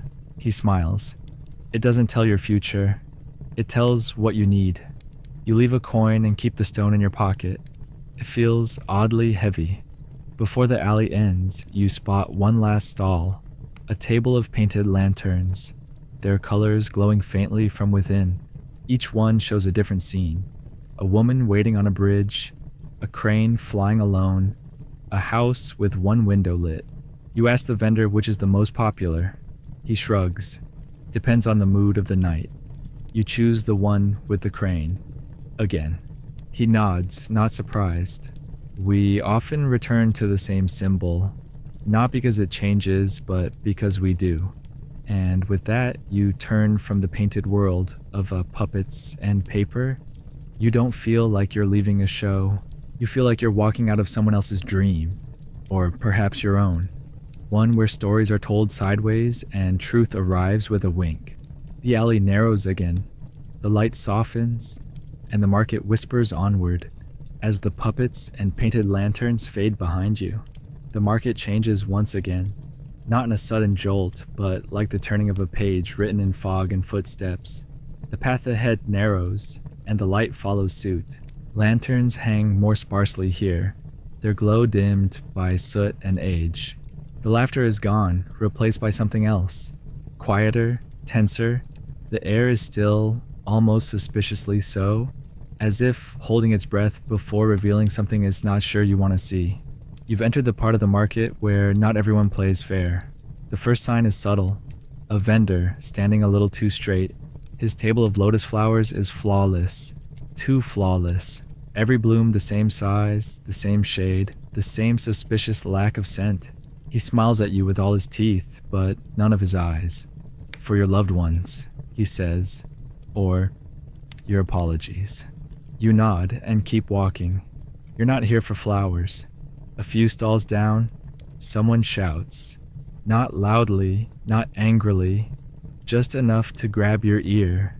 You turn just in time to see a man chasing another, slipper flying from one foot. arms swinging wildly. A boy darts between crates, a cloth sack tucked under his arm. He's small, fast, and grinning. The crowd barely stirs. This is not new. The man gives up the chase after a few clumsy steps, leaning against a post and cursing his knees. "Thieving rooster," he mutters. A nearby woman selling dumplings shrugs. "You left your pouch too close to the edge again." He doesn't argue. He just sighs, adjusts his sash, and accepts a consolation dumpling. Crime here isn't exactly hidden. It's just expected. You get the sense that if something valuable hasn't been stolen from you yet, it simply means you haven't spent enough time here. Still, there's a strange balance. No panic, no shouting guards, just an understanding. Watch your sleeves, keep your pockets shallow, and don't make promises you can't afford to lose. You pass a vendor selling bamboo cages, tiny ones with songbirds inside. They chirp mechanically, repeating the same four-note tune. A man squats nearby, painting fake feathers onto real eggs. "For festivals," he says. Or fakes. Depends on your need. You ask if people really fall for it. He grins. Fools fall for love, too. Doesn't make it less real. Just beside him, a potter offers a discount on cracked bowls. "Pre-broken," she says proudly. "No bad luck when you drop them. Already done the worst." You admire her logic. There's something refreshing about planned imperfection, and yet, not all damage here is decorative. A merchant behind a lacquer box display gestures for you to come closer. When you do, he opens one drawer and shows a set of knives. Short, thin, glinting like moonlight on water. "Ceremonial," he says. Or not. You don't ask for details. He doesn't offer them. You move on, and a teenage girl bumps into you. Hard. You instinctively reach for your pouch, but it's still there. She scowls at you like you got in her way and stomps off. A boy near a stack of dried radish calls after her. "At least try to smile when you fail." She throws a pebble at his head. He ducks, laughing. You reach an open square of sorts, if you can call it that. A break in the stalls where 3 paths cross and the ground is marked by boot heels, spilled wine, and something dark you'd rather not name. A circle of onlookers gathers loosely. In the middle, a man crouches with a cup, rolling 2 small bones between his palms. "Double moons," he chants. "Double your luck, double your loss." He rolls. 1 moon, 1 crow. The crowd groans. A woman throws a coin at his feet. He rolls again. 2 crows. "Unlucky night," he mutters, sweeping the coin into his sleeve. The woman shrugs and wanders off, already lighting a pipe. Games of chance, deals in shadows. This section of the market is as much about risk as it is about reward. Not all the exchanges here involve coin. Some cost reputation, others silence. Mainstream history doesn't record this part of market life with much enthusiasm. Official documents preferred orderly rows of registered stalls and tax-paying merchants. But beneath that polished surface, these alleys pulsed with the real commerce of the city. Secrets, schemes, and survival. You pass a man carving something into the side of a bench. At first you think it's graffiti, but as you get closer you realize it's a warning, written in code. Symbols designed to look like decoration, but carrying meaning for those who know how to read them. You don't, but someone nearby does. A woman glances at it and steers her child away from the bench without a word. Just across from her, 2 men whisper near a stall selling stolen goods. You can tell they're not the original owners. Nothing matches. A pair of silk shoes sits beside a rusted teapot and a half-empty jar of sesame oil. One of the men sees you looking and smiles. "We sell stories too, if you need an alibi." You smile back, politely, warily. Then, as if summoned by the tension, a guard appears, not armored, not loud, just a man with a wooden clapper and sharp eyes. He walks slowly, deliberately, tapping the clapper every few steps. The crowd shifts but doesn't scatter. He's not here to arrest anyone. He's here to be seen. He nods at the game master, who nods back. He glances at the knife seller. She ignores him. He taps his clapper twice, pauses, then moves on. This is not enforcement. It's performance. A reminder. We see you. Continue wisely. You fall in behind him for a few paces, not close enough to be noticed, but enough to enjoy the sense of temporary safety. And as you walk, you notice the difference in tone around you. Conversations hush when he nears, then bloom again after he passes. The guard rounds a corner and vanishes into the deeper part of the market. You don't follow. Instead, you pause near a stall where a woman sells protection bundles, bits of cloth tied with string, stuffed with herbs, salt, sometimes a feather or a nail. She hands one to a nervous merchant, whispering, "Put this above your stall." Keeps thieves honest, or at least unlucky. The merchant doesn't argue. You ask if they work. She shrugs. Depends on whether you believe in luck, or prevention, or salt.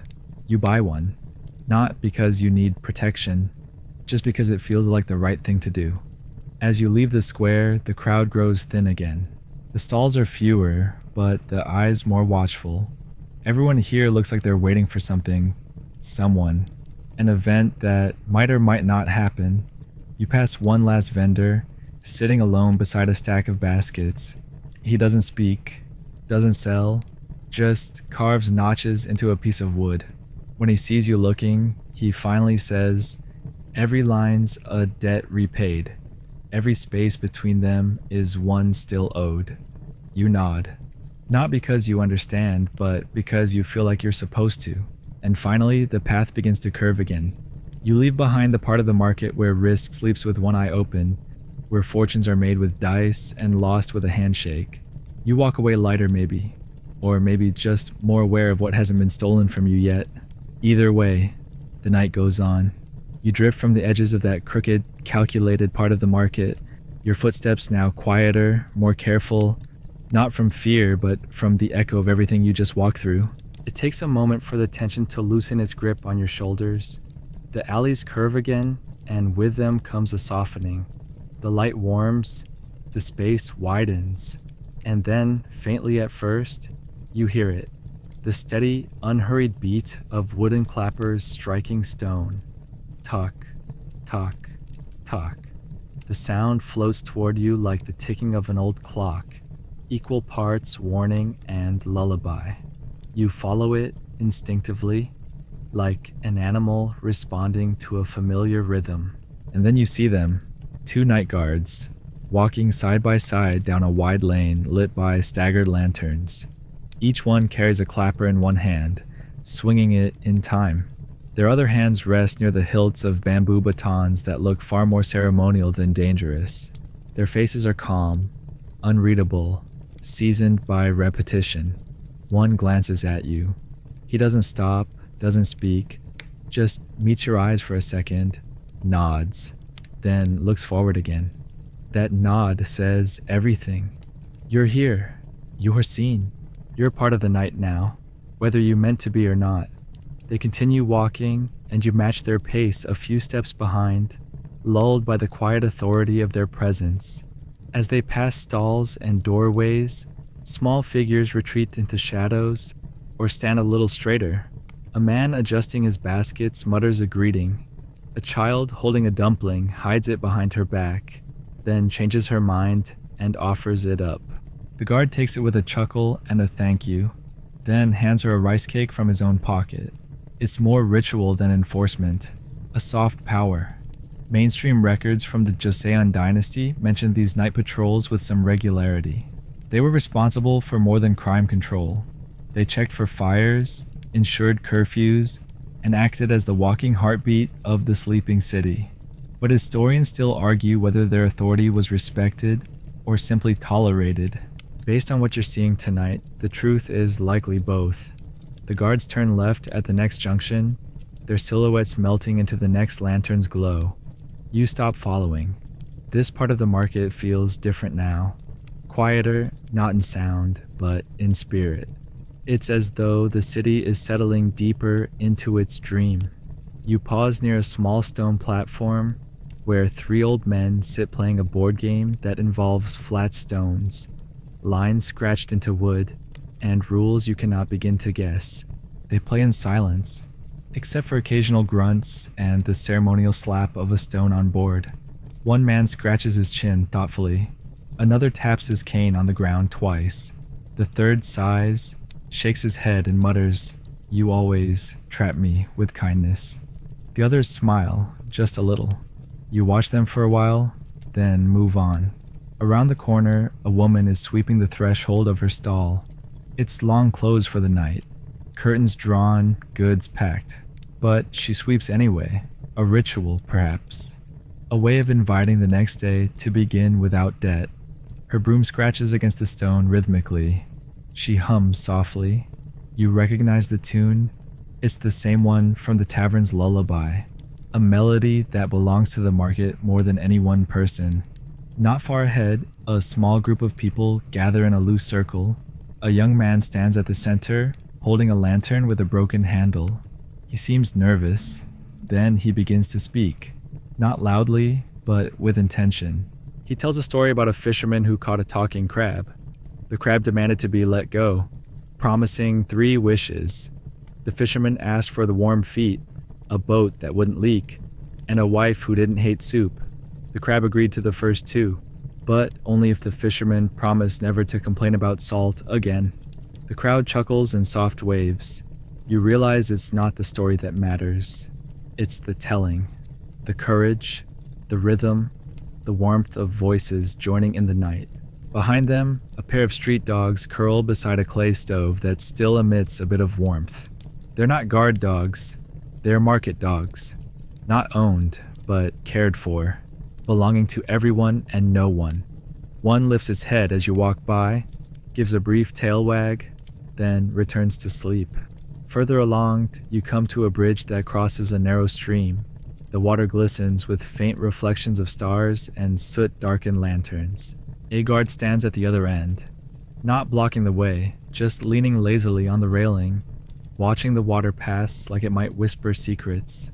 As you approach, he straightens a little, gives you the same measured nod the others did, and says, "Quiet night." You agree. He asks where you're headed. You say you're just walking. He seems to understand. You missed the wedding fight. He adds after a moment, 2 cousins, 3 chickens, long story. You smile. He shrugs. It's in the report. He waves you on. As you cross the bridge, you notice a small bowl tucked beneath one of the pillars. Inside are a few copper coins, a folded piece of parchment, and what appears to be a plum, a quiet offering, or perhaps a thank you. You don't disturb it. Some things belong to the silence. Past the bridge, the path leads back into the lantern glow. A woman with a heavy pack shuffles past, her face worn but content. She hums to herself, a different tune this time, jaunty, almost teasing. You catch a line. If the market sleeps, the mice shall feast. You wonder if it's a proverb or just something she made up to pass the time. You pause near a stall selling sandals. They hang in rows like slumbering bats. Woven straw, stitched leather, even padded ones for colder nights. The vendor snores softly behind the table. His chair leans at a heroic angle, defying gravity through what can only be divine intervention. You move on quietly, not wanting to wake him. The sandals squeak slightly in the breeze like they're whispering goodbye. Somewhere nearby, the guard's clappers sound again.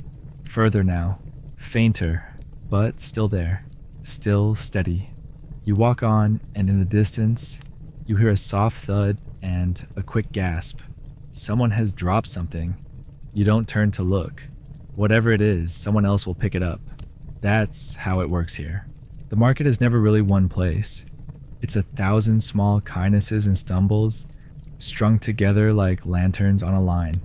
As you round the next bend, the street opens again. More vendors, more warmth. But that steady rhythm remains. It's part of you now. That tap of clapper on stone, that pulse in the dark that says, all is watched, all is turning.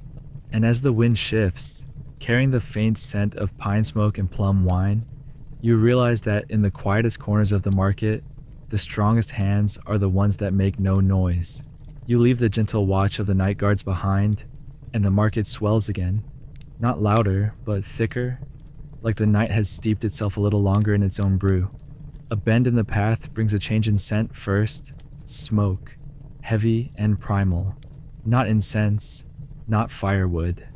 It's something more raw, earthier, a slow burning heat that clings to your nostrils and doesn't ask permission. The sign ahead is written in soot and chalk, Butcher Street, and despite its name, it's quiet here, suspiciously so. You expect shouts, sharp knives clanging against bones, stern voices barking prices, but instead you're met with low humming and the soft shuffle of feet over damp stone. You pass the first stall, and an older man is trimming fat from a cut of pork, humming a lullaby that might have once belonged to his grandmother. His cleaver moves with elegance, not brute force, but care. Every slice lands like a sigh. You stop and watch, not out of a morbid curiosity, but because there's something soothing about the rhythm of it. He notices you and nods, not as a greeting, but as if to say, yes, this is real. Yes, this too is life. He offers you a small skewer, already grilled and seasoned. You hesitate, but hunger is a subtle drum that's been beating since the noodle stall. You take it. It's salty, sweet, smoky, the kind of flavor that feels like a confession wrapped in flame. He chuckles as you chew. Most people look scared when they walk by, as if meat was never once alive. You don't reply. The skewer finishes your sentence for you. Mainstream historians rarely linger on trades like these. They write of court rituals and celestial calendars, but rarely the men and women who broke down oxen before dawn, or rendered fat for the palace kitchens. And yet, here they are, the invisible arteries of the city, still pulsing long after official documents have yellowed. You move on. The next stall is run by a woman with arms like tree trunks, and a smile that could disarm a soldier. She's boiling bones in an enormous cauldron, steam rising in curls that smell oddly comforting. A small girl sits nearby, carving what looks like a necklace out of polished bone pieces. She glances up at you, then returns to her task. Her fingers are fast, precise, as if the necklace isn't just decoration, but part of a larger plan. The woman stirs the pot and speaks without looking at you. Everything has a use, even the parts no one wants. You nod, unsure if she means bones or people. Maybe both. Past her, another man is curing meat on racks, made from bamboo and twine. He whistles softly, a tune with no beginning or end. The slabs of beef hang like flags in a slow wind. He points to one. This one's going to a wedding. This one to a funeral. This one, just dinner. The market doesn't believe in waste. It believes in purpose. And yet, there's laughter here too. Strange, maybe, but not morbid. In fact, it might be the friendliest corner you've seen in a while. A butcher tosses a wrap bundle to a neighboring vendor, who catches it mid-joke without missing a beat. Tell your wife I trimmed the fat out of pity, not respect, he yells. The other man yells back, she says the same about you. You chuckle. They hear you. One waves you over. Come try this, he says, holding out a piece of dried sausage. Don't ask what's in it. That's the magic. You take a bite. It's peppery and bold, and probably made from an animal that had opinions. You don't ask. Behind them, a teenage boy sharpens knives on a foot pedal grinder. Sparks flicker in the dark, lighting his face in quick bursts. He works with the concentration of a monk and the flair of someone who knows he's being watched. Every few minutes, he stops, checks the edge with his thumb, then keeps going. You wonder if he was born into this work or found it. Does it matter? Near the end of the row, a vendor lays out trays of organs. Liver, kidney, stomach. each one cleaned and polished like precious stones. For soups, she says, pointing. For cures, she adds, nodding toward a bowl of steamed tripe. And that? You ask, gesturing to a piece you can't identify. She grins. For bravery. Some eat it, some just carry it in their pocket. You decide not to ask further. You walk slowly, the path sticky now beneath your feet. Not unpleasant, just honest. The kind of street that remembers everything that passed over it. That doesn't flinch from truth. A dog trots by with a bone nearly half its size clutched proudly in its mouth. No one chases it. It earned that prize, and then, the quietest moment of the night, you turn a corner and see a man sitting alone beside a small charcoal fire, holding a thin stick of meat over the embers. He doesn't sell, doesn't speak, just cooks, then eats. One skewer at a time. You sit beside him, uninvited but not unwelcome. He offers you one. No words. You accept. The silence between you is thick with understanding. You chew. He chews. A bit of ash drifts onto your sleeve. Neither of you brushes it off. The fire pops once. The man looks up and says, "We work with what we're given." Then he returns to his skewer. A few stalls later, the tone shifts slightly again. You reach a vendor selling candles. Fat, stubby ones made from tallow. Their scent is soft, almost sweet, a mix of smoke and wax and faintly vanilla. You watch as she dips a wick into a pot, waits, dips again. 10 times for a steady flame, she murmurs. Fewer if you want it to flicker. You ask why someone would want that. She shrugs. Sometimes flickering light makes the dark easier to bear. You buy one. Just a small one. She wraps it in paper and hands it over like a blessing. Past her, a table is lined with carvings. Tiny animals made from bone, horn, even compacted ash. A lion no bigger than a peach pit. A rabbit curled like it's sleeping. A fish with a hollow belly. Charm tokens, the vendor says. For protection. Or persuasion. Depends how you carry them. You choose a turtle. Its shell carved with 7 lines. He doesn't explain the meaning. That's part of the charm. You round a final curve in the street and find yourself at the edge of the butcher's lane. A small sign hangs from a wooden post. Ashes to smoke, bone to breath, all is returned. And just like that, the scent changes. The heat thins. The laughter fades. But the feeling lingers. Mainstream history may have skipped this street, but you won't. You'll remember it not for the blood or the blade, but for the warmth that lived in between. The tenderness of those who dealt daily with death, but never let it strip them of joy. You walk on, candle in hand, bone charm in your pocket, and a strange fullness in your chest. Not from food, not from drink, but from the realization that even the quietest trades carry loud stories. And even in a place where knives are sharp, people can be soft. You walk away from Butcher Street with the scent of smoke still clinging to your sleeves, the heaviness of rendered fat and quiet camaraderie settling behind you like a woolen cloak. The market breathes differently here. You sense it before you see it. The sound changes first, a hush, not born of fear, but of reverence. The lanterns glow a bit dimmer, their light warmer, more amber than flame. The shadows seem to lean in rather than fall away. Something about this part of the market pulls inward. And then you see it. A narrow alley tucked between 2 stalls selling grain sacks and fishing hooks. It isn't marked. There's no signage, no advertisement, no scent trail. Just a narrow opening. Almost missed if you weren't looking with soft eyes. But something tugs at you. A curiosity. A whisper without voice. You follow it. The alley opens into a small courtyard, shielded from the rest of the market by high wooden walls and climbing vines. It smells like damp earth and old paper, like the breath of a room sealed too long and then opened just for you. A single door stands at the far end, carved with ancient characters too worn to read but too old to forget. You push gently. It gives way with the sound of a sigh. Inside, it's quiet. Not dead quiet, but the kind of stillness that makes your footsteps feel like apologies. You've entered a tea house, but not the bustling, clinking kind from earlier in the night. This one breathes with age, with thought, with a rhythm so slow it almost doesn't move. The walls are lined with scrolls, some rolled, others stretched taut in wooden frames. A kettle simmers on a brazier at the center of the room, its steam rising like incense.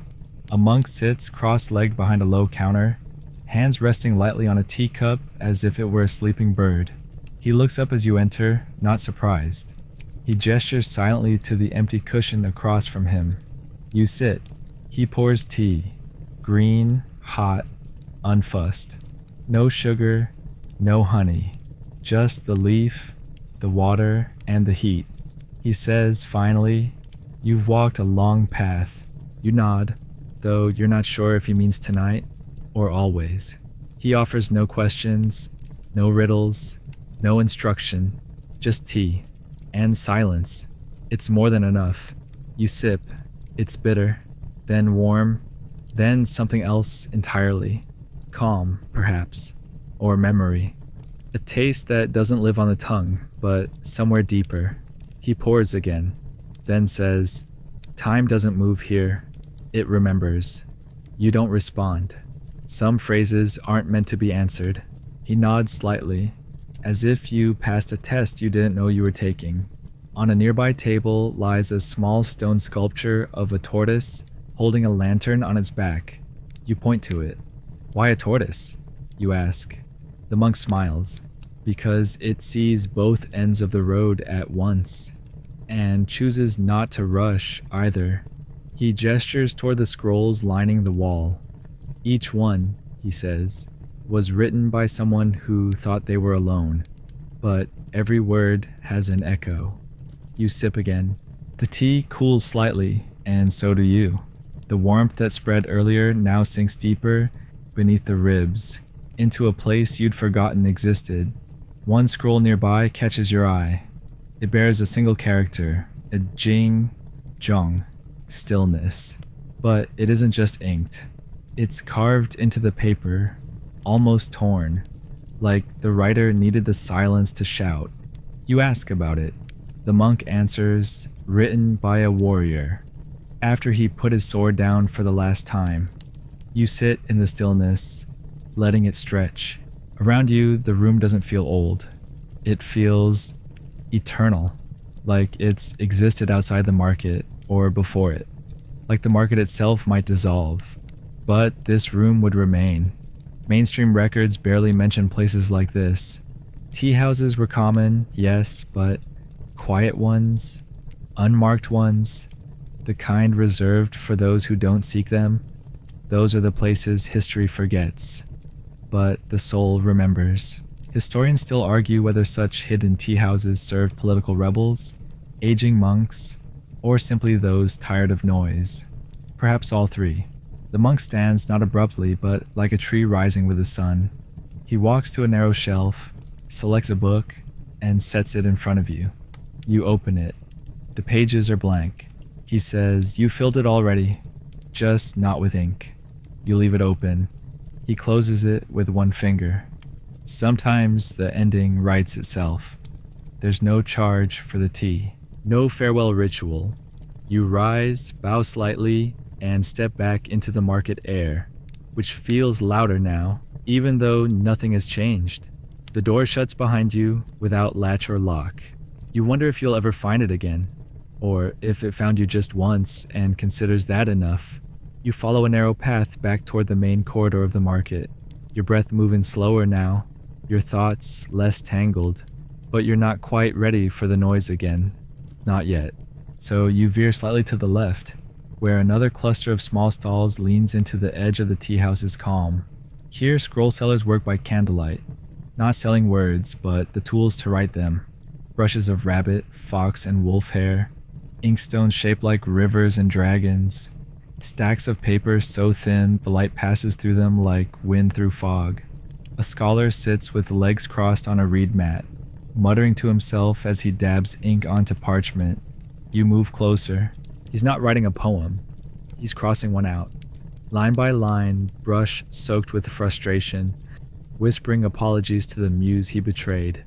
Too clever, he says. Too proud. No soul. You don't interrupt. He glances at you once, then nods as if to say, yes. You know, another vendor near him offers cursed objects, or so she claims. Ink brushes that write dreams instead of words. Scrolls that whisper at night. A bottle of red ink she swears once belonged to a man who dreamed the future and never forgave himself for being right. You buy nothing. You look, and she's satisfied. Some stalls don't need customers. They need witnesses. A little farther on, a child sells paper charms. Not the dramatic, temple-blessed kind. These are made with torn edges, smudged ink, symbols half-learned, but offered with full faith. This one, she says, handing you a crumpled slip, keeps people from yelling at you. You give her a coin. She bows 3 times. And then the breeze returns. You notice it now, how the wind has changed again. It carries traces of pine smoke and roasted barley. It tugs gently at the corners of paper and robe. It brings with it a hush, a hint, a reminder. The market is turning again. Not closing, not yet. Just shifting. You tuck the charm into your sleeve, your fingers brushing the candle from Butcher Street and the turtle token from earlier. Your pockets are fuller than they look. Before you turn back into the wider walkways of the market, you glance over your shoulder. The alley to the tea house is gone, or perhaps it simply isn't yours to see again tonight. You walk forward, slower, lighter, like the tea has seeped into your bones and told them they no longer have to carry everything. The market awaits. The winding path leads you back into a soft murmur of footsteps and the low clink of porcelain against stone. The main artery of the night market pulses gently again, still alive, still breathing, but now quieter, as though the city has exhaled and is resting between thoughts. You walk with that breath, carried by a rhythm that no longer pushes, but invites. And then you smell it, subtle at first, then impossible to ignore. Smoke, broth, garlic, and something warm and familiar. Noodles. The scent guides you like a string in the dark, pulling you gently toward the next row of stalls, where the world slows down again, but this time not from stillness, from comfort. You've reached the midnight noodle stalls. They don't shout for attention. They don't need to. The aroma does the work. You round a corner and find them lined up like quiet monks in a row, each with his own pot bubbling gently, each with his own version of the same story. Flour, water, fire, and time. Steam curls upward in ghostly ribbons, catching the light from hanging lanterns and painting halos around the heads of tired cooks. You sit on a small wooden bench, still warm from the last occupant. A vendor with forearms dusted in flour slides a bowl toward you. No words exchanged, just understanding. The broth is cloudy, fragrant with bone marrow and seaweed, topped with green onions, and a single half egg resting like a soft punctuation mark. You take a bite. The noodles are chewy, imperfect, clearly hand-pulled. The broth seeps into every corner of your mouth like an old story you've heard before, but still love to hear again. It's not fancy, it's not fast, it's exactly what it needs to be. The man across from you slurps loudly and unashamed. He wipes his mouth with his sleeve and nods at you. "Good night for broth," he says. You nod back. Every night is, really. To your left, a woman tells a story between sips. "My grandfather ate here after escaping a fire. Said it tasted like being found." Her friend laughs. "Your grandfather also said vinegar was a remedy for heartbreak." The woman shrugs. "He wasn't wrong. Around you, people don't just eat. They arrive. This is where wanderers settle, where fatigue becomes flavor." A boy with smudged cheeks sleeps with his head resting on the table, a half-empty bowl still steaming in front of him. A woman gently pulls a scarf over his shoulders and returns to her soup without a word. Historians rarely record these moments. The bowls never had names. The vendors never kept signs. But this, here, this is history too. This is where lives connect not through events, but through warmth, through salt and starch and silence. A teenager leans over the stall and asks for an extra egg. The cook, without missing a beat, taps one open and drops it into the broth. For luck, he says, or at least better dreams. To your right, an old man tells a ghost story, not the frightening kind, just a soft one. He says a spirit visits this stall every winter solstice, orders the same bowl, and leaves without a word. The vendor beside him shakes his head. "That was your cousin, you fool." The old man waves him off. "Then why did he vanish after paying with a plum?" You all chuckle. You kind of hope it was a ghost. You finish your bowl and feel it settle in your belly like a small fire gently stretching out. The kind that doesn't ask anything of you, just is. The vendor refills your tea without asking, then returns to kneading dough with the same concentration as a scholar reviewing sacred texts. You sit for a while, listening to the sounds around you, the rustle of sleeves, the soft hiss of steam, the quiet cough of someone who added too much chili oil, the laughter of two lovers who can't stop staring at each other's chopsticks. A little girl walks past, holding her bowl carefully with two hands. She sits beside you and begins slurping with admirable focus. Her mother joins a moment later, exhausted but smiling. "She said she dreamed of noodles," the woman explains. "We had to come." You nod. That makes perfect sense. A soft breeze stirs the air, and a few lanterns above you sway gently. One of them flickers. You remember the boy's words from earlier, about lanterns reacting to bad intentions. But here, they flicker only to dance. No shadows linger, only light. Across the row, another stall is serving a thicker noodle, fat and round, swimming in a darker broth. A man sits alone, bowl clutched like a talisman. You watch as he closes his eyes between bites, each one slower than the last.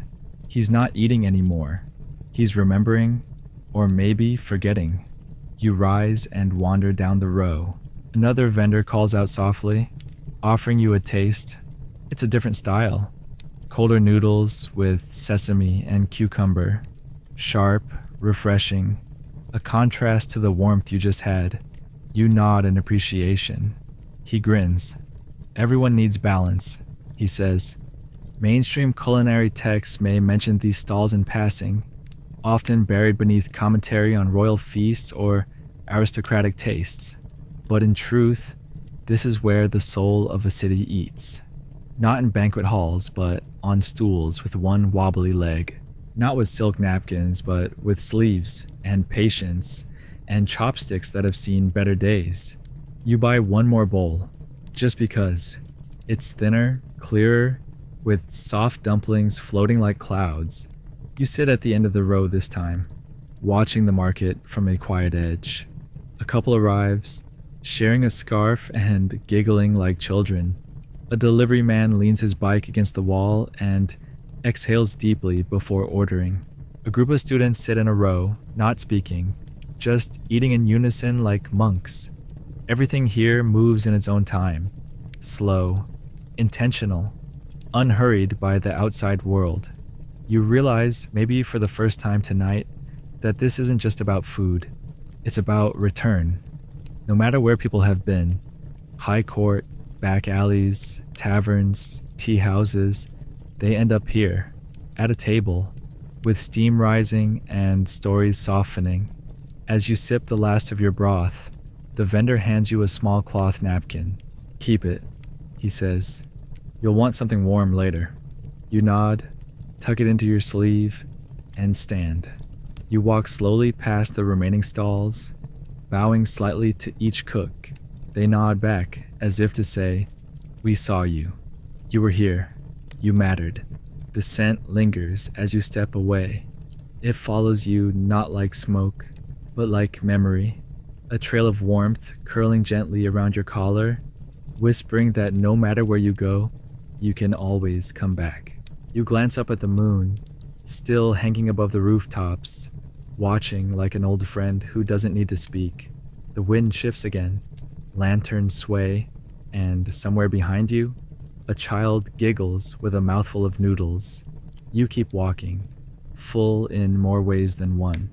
You drift onward, warmth settling in your stomach and your chest in equal measure. The noodle stalls fall behind, their steam joining the night air, vanishing into sky like breath made visible.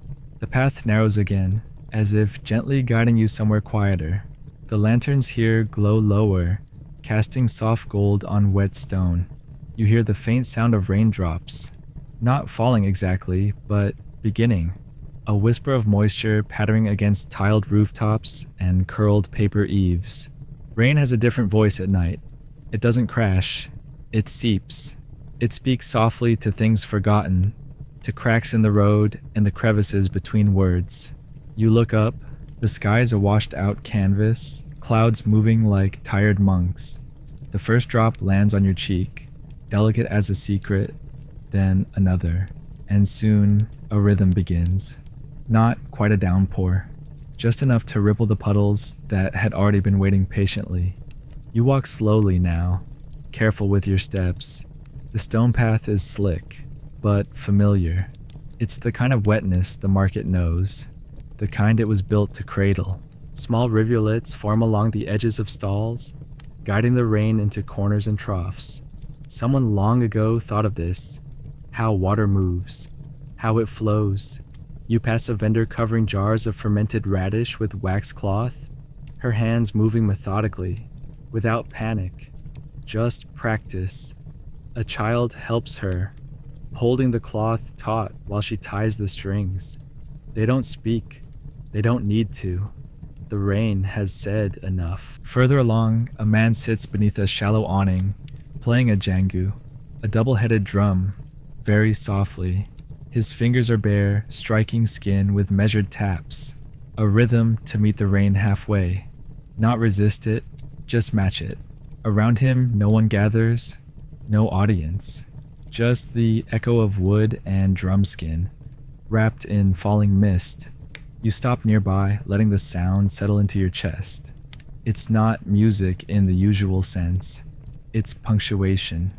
It breaks the silence not with noise, but with shape. You nod to the man. He doesn't nod back, but you know you felt it. Mainstream histories document royal court music, grand compositions, and state-sponsored performances.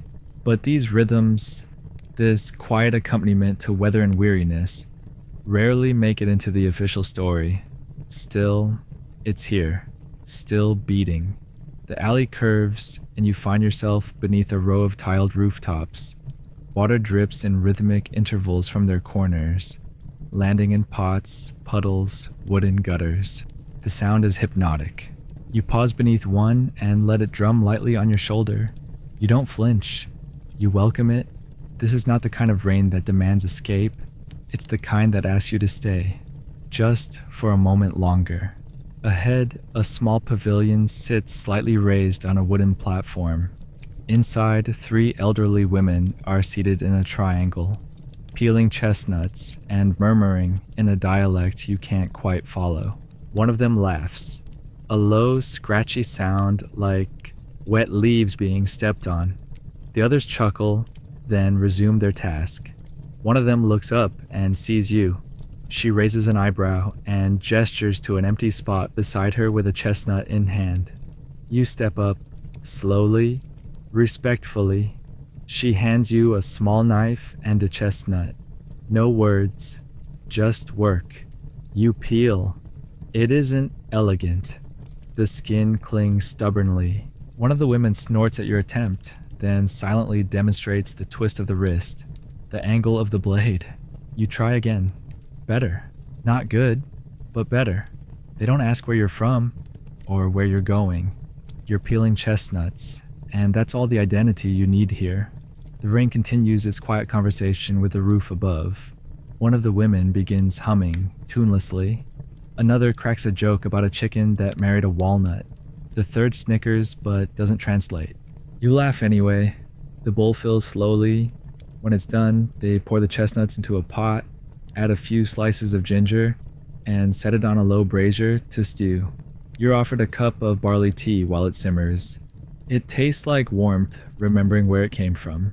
You sit in silence, sipping, while the steam curls upward. One of the women leans back and says, "This is the best part of the night." You ask why. She replies, "Because the rain washes the lies off the stones." You don't ask what she means. You know better by now. Some things aren't meant to be defined, only understood. The chestnuts finish, each one soft, golden, slightly sweet. You eat slowly, savoring the blend of spice and earth. It tastes like a memory you never had. One of the women offers you a cloth pouch. "For the road," she says. You bow. She waves you off with a hand like a fallen leaf. You step back into the rain. It's lighter now, more like mist than droplets, enough to draw shapes in the air. You keep walking, and the sound of drums fades behind you. Ahead, another stall, barely lit, sits under a large umbrella. The vendor is writing in a ledger with a quill so thin it looks like a feather borrowed from a sparrow's dream.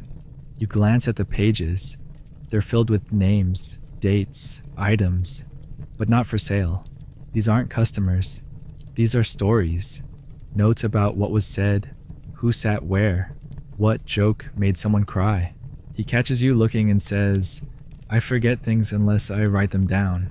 You ask why he doesn't just let them go. He replies, "Because someone will come back asking for a memory, and I want to have it ready." You nod, and he offers you a page. "Write something," he says, "even if it's just the sound you liked most tonight." You hesitate, then you write, the drop of water hitting a brass bowl. He reads it, smiles, and adds a date beside it. He doesn't ask your name. You walk away, heart steadier. Mainstream records don't include these pages. No kings cared what sound made a stranger pause, but the ledger does, and now you're in it. The path opens into a wide clearing, where the rain finally stops. The ground glistens, reflecting the lanterns above in soft pools of light. A child jumps in one, splashing her sandals. Her father doesn't scold her. He splashes too. A woman hangs wet scrolls on a drying line. Her ink has run slightly, but she doesn't seem bothered. "Better this way," she says.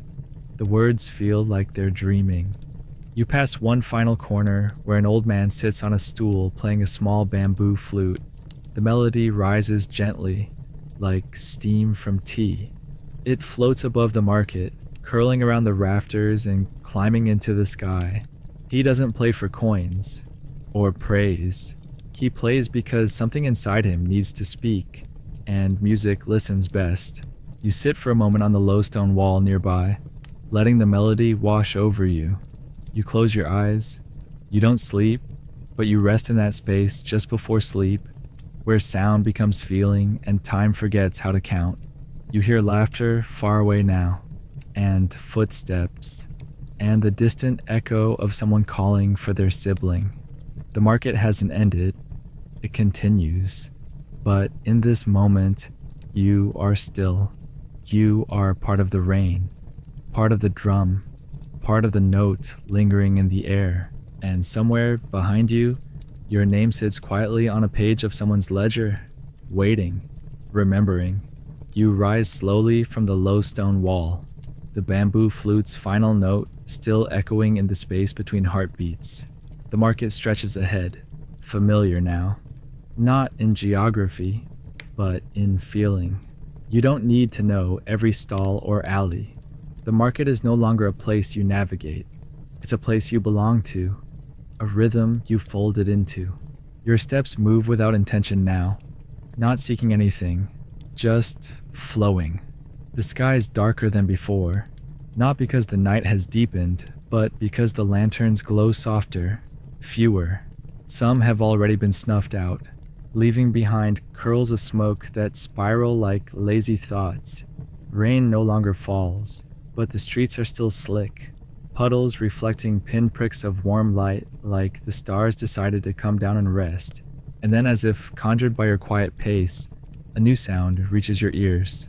Not music, not conversation. Drums, soft, padded, distant at first. Not the sharp cadence of military march or festival fanfare. These are heartbeat drums, deep and slow, echoing as if the earth itself has begun to breathe louder. You follow it, instinct pulling you closer with the gravity of curiosity. The sound leads you to a clearing, not a plaza, not a square, just an open space nestled among the crooked lines of the market. A dozen people gather in a loose circle. In the center, 3 drummers sit cross-legged behind large buck drums, their hands striking the taut leather skins with the solemnity of ritual. The audience doesn't clap, doesn't speak. They listen. They sway.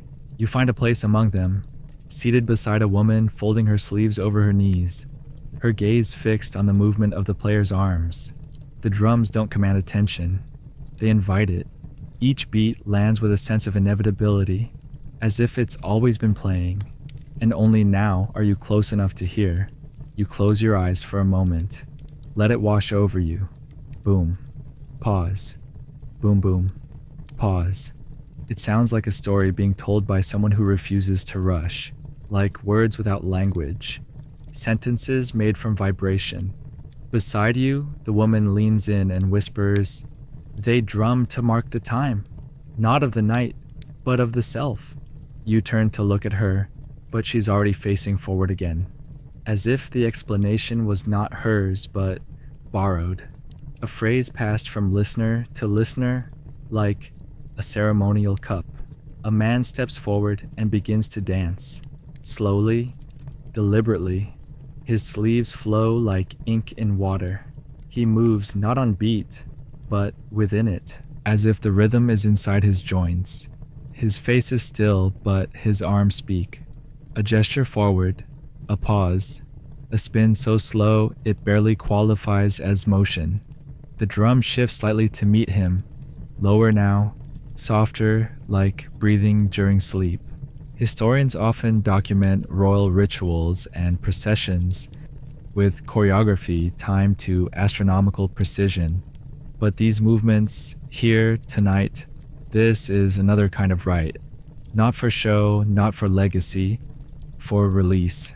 As the man finishes, he bows low and returns to the circle.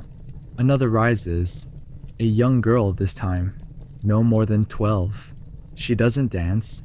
She walks to the center and places a small stone on the ground, then returns to her place. No one comments.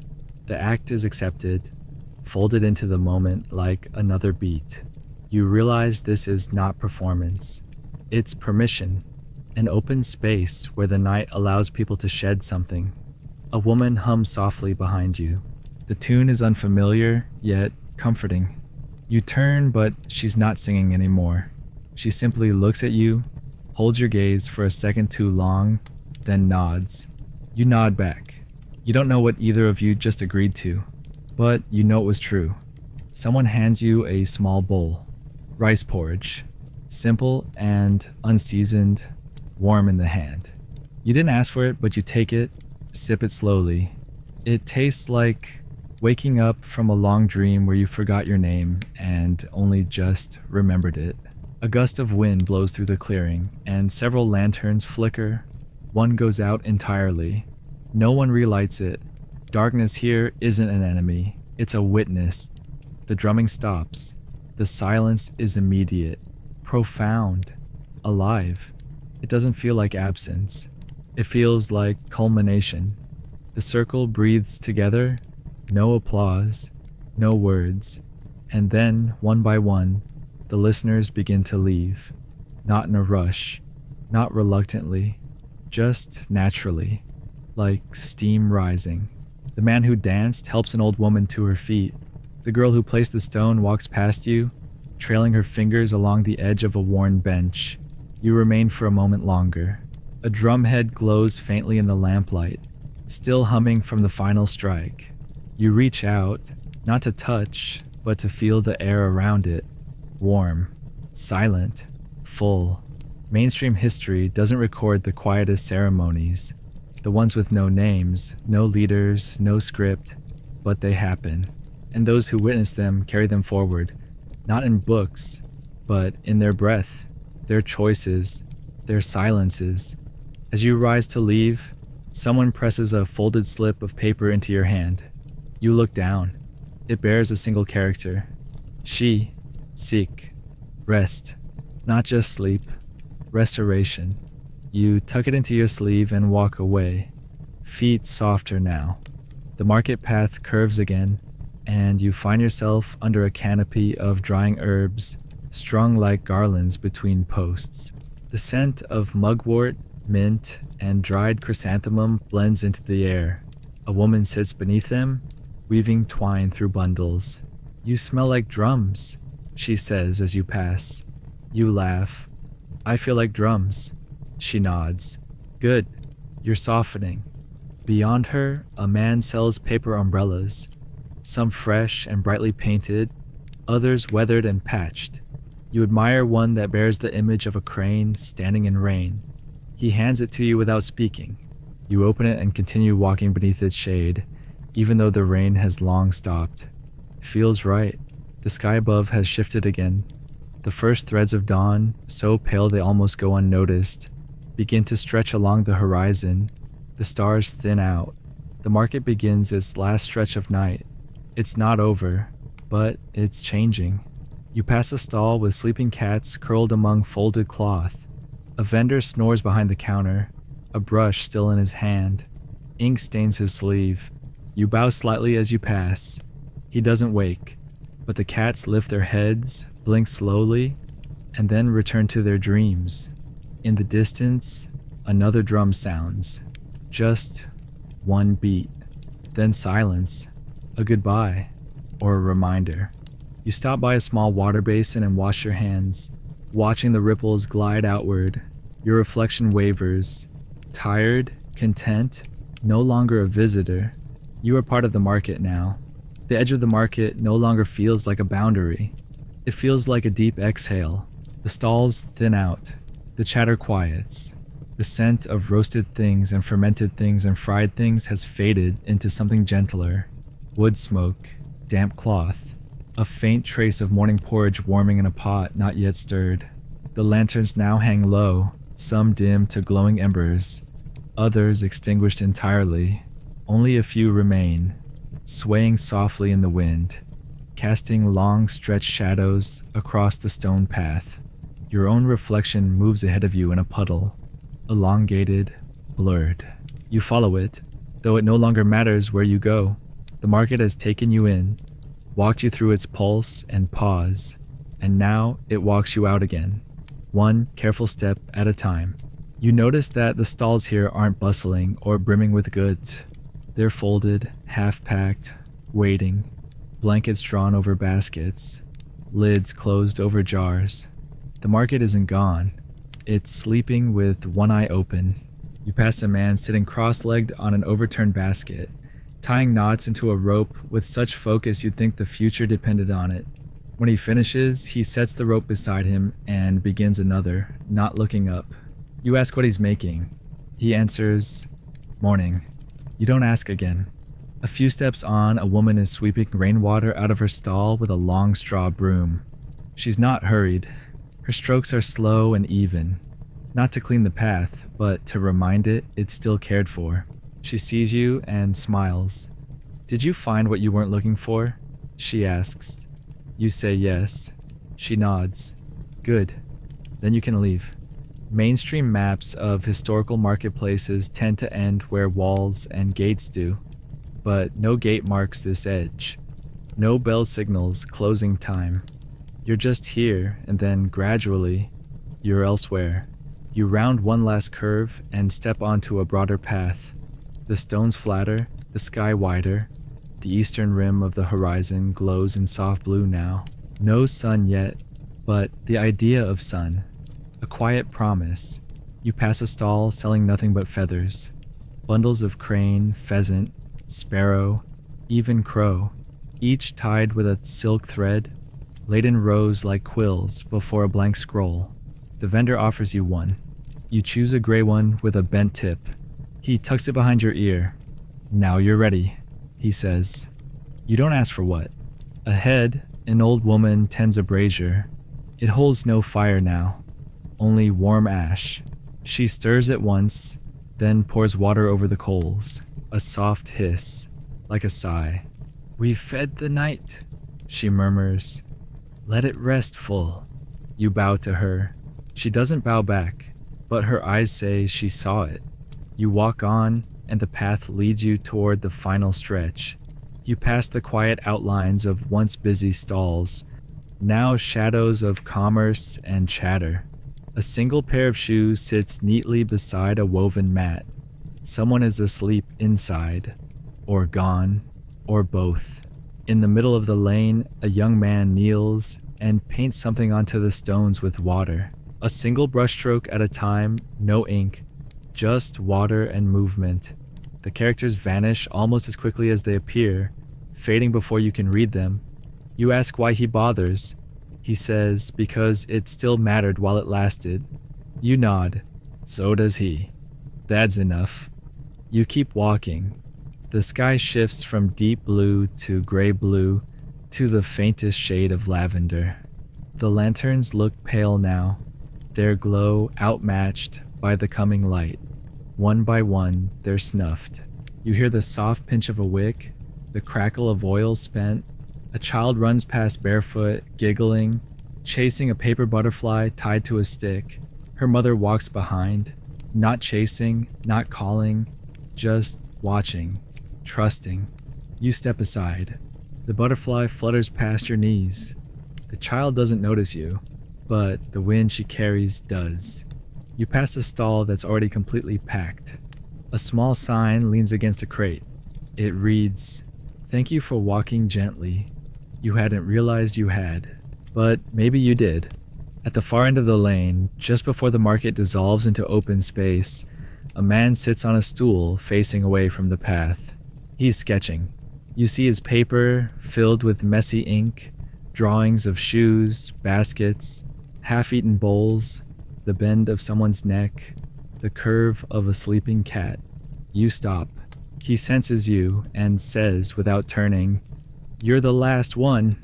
You wait. He finishes his sketch, taps the brush clean against the edge of a jar, and stands. He looks at you for the first time. "Thank you," he says, "for walking through." The market remembers. Then he folds his sketchbook shut and disappears into the thin light of morning. You don't follow. Instead, you walk to the very end of the path where the last lantern swings, and the market finally loosens its grip. You stop. You breathe in. The night exhales. The horizon brightens further. The rooftops behind you gleam with soft dew. Somewhere, a rooster cries. Not eager, not urgent. Just sure. The market isn't gone. It's simply resting now, curled into itself like a story halfway told. And you, carrying broth and soot and ink and silence, you carry it forward. You step past the last stone and feel the ground change beneath your feet. The market disappears behind you, but only from your eyes. It lives now in the soft press of your heel. It lives in the weight of a paper charm tucked into your sleeve. It lives in the breath you didn't realize you'd been holding. It lives. And now, you settle. Let the footsteps fade behind you. Let the drums grow distant, the lanterns dim. Let the rain, still pooled in quiet corners of your memory, whisper its last few drops. You're full now, not with things or names, but with a rhythm you didn't know you needed. The kind that speaks to the deepest parts of your bones and says, "It's all right to stop." The market continues somewhere. It always will. Someone else is walking its alleys now, listening to the rice boil, watching cats stretch under tables, waiting for a song that begins with a pause. But not you. Not anymore. You're safe now. You've wandered long enough to let the world soften. Let your breath slow. Let the images, puppets dancing, tea cooling, feathers falling, settle into your chest like embers. Let the memory of wet stone, of whispered names, of noodles under moonlight, become your lullaby. You don't need to remember every detail. You were there. That's enough. And now, slowly, gently, like the closing of a well-loved book, you begin to drift. The page turns, the story rests, and so do you. Sleep well.